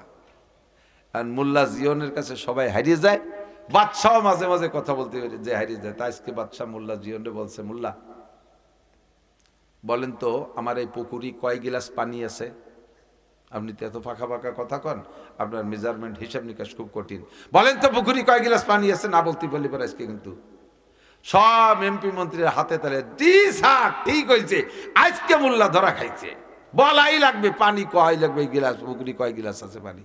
হ্যাঁ, মোল্লা জিজ্ঞেস করছে, স্যার গিলাসটা কটুক তা তো কর নেই, গিলাস তো ছোট বড় কত পদের আছে। কয় তার মানে? কয় হ্যাঁ, যদি গিলাসটা পুকুরির সমান হয় তাহলে এক গিলাস মানে কয় গিলাস, আর গিলাসটা যদি পুকুরির অর্ধেক হয় তাহলে 2 গিলাস। এইভাবে গিলাসের আইডিয়া না দিলে আমি কিভাবে মাপবো? মন্ত্রী কয় ইয়ে হুজুরে আটকানো যাবে না, মোল্লারে আটকানো যায়, কঠিন মোল্লা, এ মোল্লা সে মোল্লা না। এখন বলতেছে, মোল্লা বলেন তো দেশে রুগী বেশি না ডাক্তার বেশি? দেশে রুগী বেশি না ডাক্তার বেশি? পুরো পরিষদের কাছে জিজ্ঞেস করতে সবাই বলতেছে, স্যার ডাক্তার তো আমাকে আব্দুল খালেক ডাক্তার, আর ওই পাশে জামাল ডাক্তার, ওই পাশে আছে হরিভদ্র ডাক্তার, এর ডাক্তার তো 4 বছর, রুগী তো সব। তো এইবার মোল্লারে জিজ্ঞেস, মোল্লা বলেন তো আপনি বলেন তো। মোল্লা কইতেছে, স্যার দেশে ডাক্তার বেশি রুগী কম। এটা বাচ্চারও মাইন্ডের সাথে মিল হয় নাই, ওনার আকিদের সাথে মিলে নাই। বাচ্চা বলে কি বলেন, আমরা তো মানুষের মধ্যে তো সবই তো সুস্থ, এর মধ্যে ডাক্তার তো আমরা কেউ না, তা আপনি বলেন ডাক্তার বেশি রুগী কম? এ প্রমাণ না করতে পারলে কিন্তু সামনে আরো কঠিন আছে। তো 2-3 দিন অধিবেশনে আসে না মোল্লা জিয়ন ইচ্ছাকৃতভাবে। পরে খবর দিয়ে আনছে, এই চাদর গাই দিয়ে বগলের মুসৈরি আইছে, অফিসে ঢুকছে সংসদ ভবনে। মোল্লা কি খবর? ঢুকছে যখন সেই সময়, মোল্লা কি খবর? 3 দিন আসে না, কয় স্যার বগলে 20 ফোড়া, এর জ্বালায় চাটাচ্ছে কামড়াচ্ছে, ফলেও না ফাটেও না, মহা বিপদে আছি, এই জন্য আসতে পারে। এই বলতে বলতে এমপি একজন বলতেছে, কচুর পাতা বাইটিয়ে লাগালি পাইকে যায়। একটু আগলে আর একজন বলতেছে, না ওই মুসুরির ডাল বাইটিয়ে লাগালিও সেরে যায়। আর একটু আগলে আর একজন বলতেছে, কয় যে কবুতরের পায়খানা লাগলেও ফাটে যায়। এরপরে বাদশা নিজের দ্বারে গেলে বাদশাহ বলতেছে, তাও হয়, আবার নাকের শিয়েন একটু লাগালিও সেরে যায়। এখন উনি বগল ছাড়িয়ে দিয়ে কয়, স্যার বগলে ভোড়া টোড়া কিছু না। আমি বলি তাই প্রমাণ দেন, আমি রুগী আমি একা, আর এ জায়গার আমরা সব কয়জন ডাক্তার। দেশে রুগী বেশি না ডাক্তার বেশি? এবার জিজ্ঞেস করছে, দেশে ফতোয়া চানেওয়ালা বেশি না দেনেওয়ালা বেশি?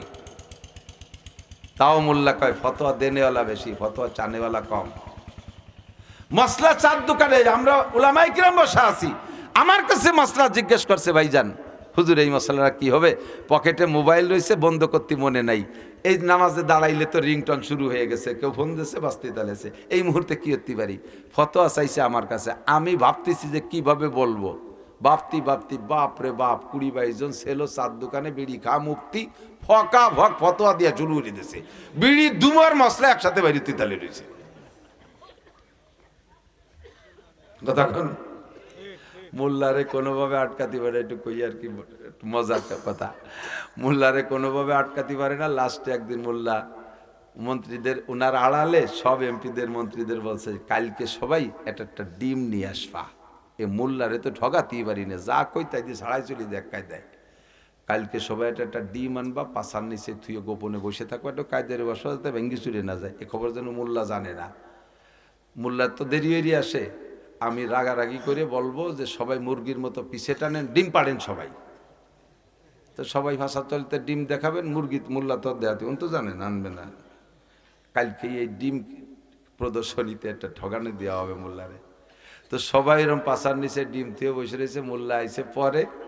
এখন বাদশা কৃত্রিম সাজানো নাটক, আপনাদের দ্বারা কিভাবে দেশ চালাবো, এরকম খালি মুরগির মতো পিছে টানেন, আপনারা মুরগির মতো ডিম পাড়েন। বললি ভাষার তলেতে ডিম একটা বাইরে সবাই দেখাইছে যে স্যার এই যে ডিম, আর মোল্লার তো ডিম নাই, মোল্লা দাঁড়াইছে, আর মোল্লা বুকা সাজি গেছে, মোল্লা কি ব্যাপার ডিম দেখান না কেন? এর মধ্যে মোল্লা ডাক করছে, কুকুক কুক। তার মানে কয় স্যার এতগুলো মুরগিতে ডিম পারলে একটা মোরগ না থাকলে তো ডিম বাওয়া হয়ে যাবে না, আমি মোরগ। মন্ত্রীরা কয় স্যার আজকে হাতে ধরে ঠকালেন, ইয়া করার দরকার ছিল কি? সব সময় বলদ বানালে হবে না। আল্লাহ যদি কোনো কেরম এরম যোগ্য হাক্কানি রব্বানি আলেম, বহুত কিচ্ছা আছে, সেগুলো আর দরকার নেই। আজকে রাত্রে আমরা নিজের দিকে তাকাবো, মোল্লার দিকে তাকাবো না। মসজিদের হুজুর খারাপ, এমপি সাহেব খারাপ, চেয়ারম্যান সাহেব খারাপ, শিল্পপতি সাহেব খারাপ, ও খারাপ সে খারাপ, কেউ খারাপ না, সবাই ভালো, আমি খারাপ। নিজেকে নিজে খারাপ জানিয়ে গভীর রাত্রে আল্লাহর কাছে আজকে দোয়া করবো। রাজি আছি না? দোয়া করা যাবে? পাঁচখান্তে তো মনে আছে, আল্লাহকে মানি তো হক আদায় হবে কার? কিছু চাইতে হলে কার কাছে? কোনো নেতার কাছে। কোনো নেতার পিছনে স্লোগান দিতে যে যদি বলেন অমুক ভাইকে দিলে ভোট শান্তি পাবে দেশের লোক, আপনি পাক্কা মুশরিক, আপনি পাক্কা মুশরিক। কোন পীরের কাছে মান্যত করে যদি আপনি ছেলে সন্তান বা অর্থ সম্পদ কামনা করেন, আপনি পাক্কা মুশরিক। বট গাছ, তাল গাছ, বেল গাছ, মান্দার গাছ, বিভিন্ন জায়গায় মুসলমানরা যে সে জায়গা ফুল দেয়, এগুলো সব শিরিক। শিরিক থেকে বাঁচেন। ওয়ালা তুশরিক বিল্লাহ ইন্নাশ শিরকা লাযুলমুন আযীম। আল্লাহর দেয়া নিয়ামত ব্যবহার করে শুকর আদায় করব। শুকর আদায় না করার নাম কুফর। ভালো খানা দানা, ভালো পোশাক করে বলবো আলহামদুলিল্লাহ। নতুন পোশাক পরে দোয়া আছেন আলহামদুলিল্লাহিল্লাযী কাসানি মা ওয়ারিয়া বিহি সাওয়াতি ওয়া তাজাম্মালু ফি হায়াতি। এই দোয়া পড়বেন, শুকর আদায় হলো পর নতুন পোশাকের। খানা খেয়ে আলহামদুলিল্লাহ, পানি খেয়ে সাকাহুম রাব্বুকুম শারাবান তাহুরা। আলহামদুলিল্লাহ দোয়া করবেন, আল্লাহর কাছে শুকর আদায় করবেন। শুকর আদায় না করার নাম কুফরি। এই লোকটার দোয়া কবুল হয় না। আর শরীয়তে যেগুলো বেদাত বলে বলেছে, বেদাতগুলো ছেড়ে দেন। আজকে শবে বরাতে রাতভর কান্নাকাটি, দিনের বেলা হবে রোজা। কুমু লাইলাহা সুমু ইয়াওমাহা, রাত্রে জেগে ইবাদত, দিনের বেলা কান্নাকাটি, দিনের বেলা একটা রোজা। এই শবে বরাতে কোনো হালুয়া রুটি নাই, কোনো গোশ খাওয়া খাই নাই। এই দিনটা রাত গেলে যাবে কান্নাকাটিতে, দিন যাবে অনাশন ধর্মঘট, তার নাম রোজা। এই না খাওয়ার কান্নার ভিতর দিয়ে রাত কাটবে, দিন কাটবে। খাওয়ার একটা দিন আছে, খাওয়ার আছে 6টা দিন। 5টা দিন হলো 2 ঈদের 5 দিন আর মুহররম মাসের 10 তারিখ। নবী পাক বলেন মান ওয়াসালা আলাইহি ফিন নাফকাতে ইয়াউমা আশুরা ওয়াসাল্লাহু আলাইহি সাইরা সানাতিহি। মুহররম মাসের 10 তারিখে দিনের বেলা রোজা রাইখা আগের রাত অথবা পরের রাতে ফ্যামিলির সদস্যদেরকে নিয়ে ভালো খানা খাইলে আল্লাহ পাক আগামী 1 বছর রুজির বরকত বাড়াইয়া দেয়। পহেলা বৈশাখে ফান্তা ইলিশ খালি রুজির বরকত বাড়বে কোনো কিতাবে লেখে না। 14ই ফেব্রুয়ারিতে এই আকাম কুকাম করে বেড়াইলে তাতে কোনো ভাগ্যের পরিবর্তন হবে তা লেখে না। হ্যাঁ, ভাগ্যের পরিবর্তন হবে, ডিমোশন হবে। 14ই ফেব্রুয়ারি যুবকরা তওবা করো, প্রতিজ্ঞা করো, 14ই ফেব্রুয়ারিতে আমরা নোংরামিতে অংশগ্রহণ করব। ওই রাত্রে যত গুনাহ হবে, তুমি যদি শরীক হও, তুমি এমনি মাঠে গেছো, তুমি গুনাহ করো নাই, তবে ওই দলের সাথে শরীক হইছো, ওরা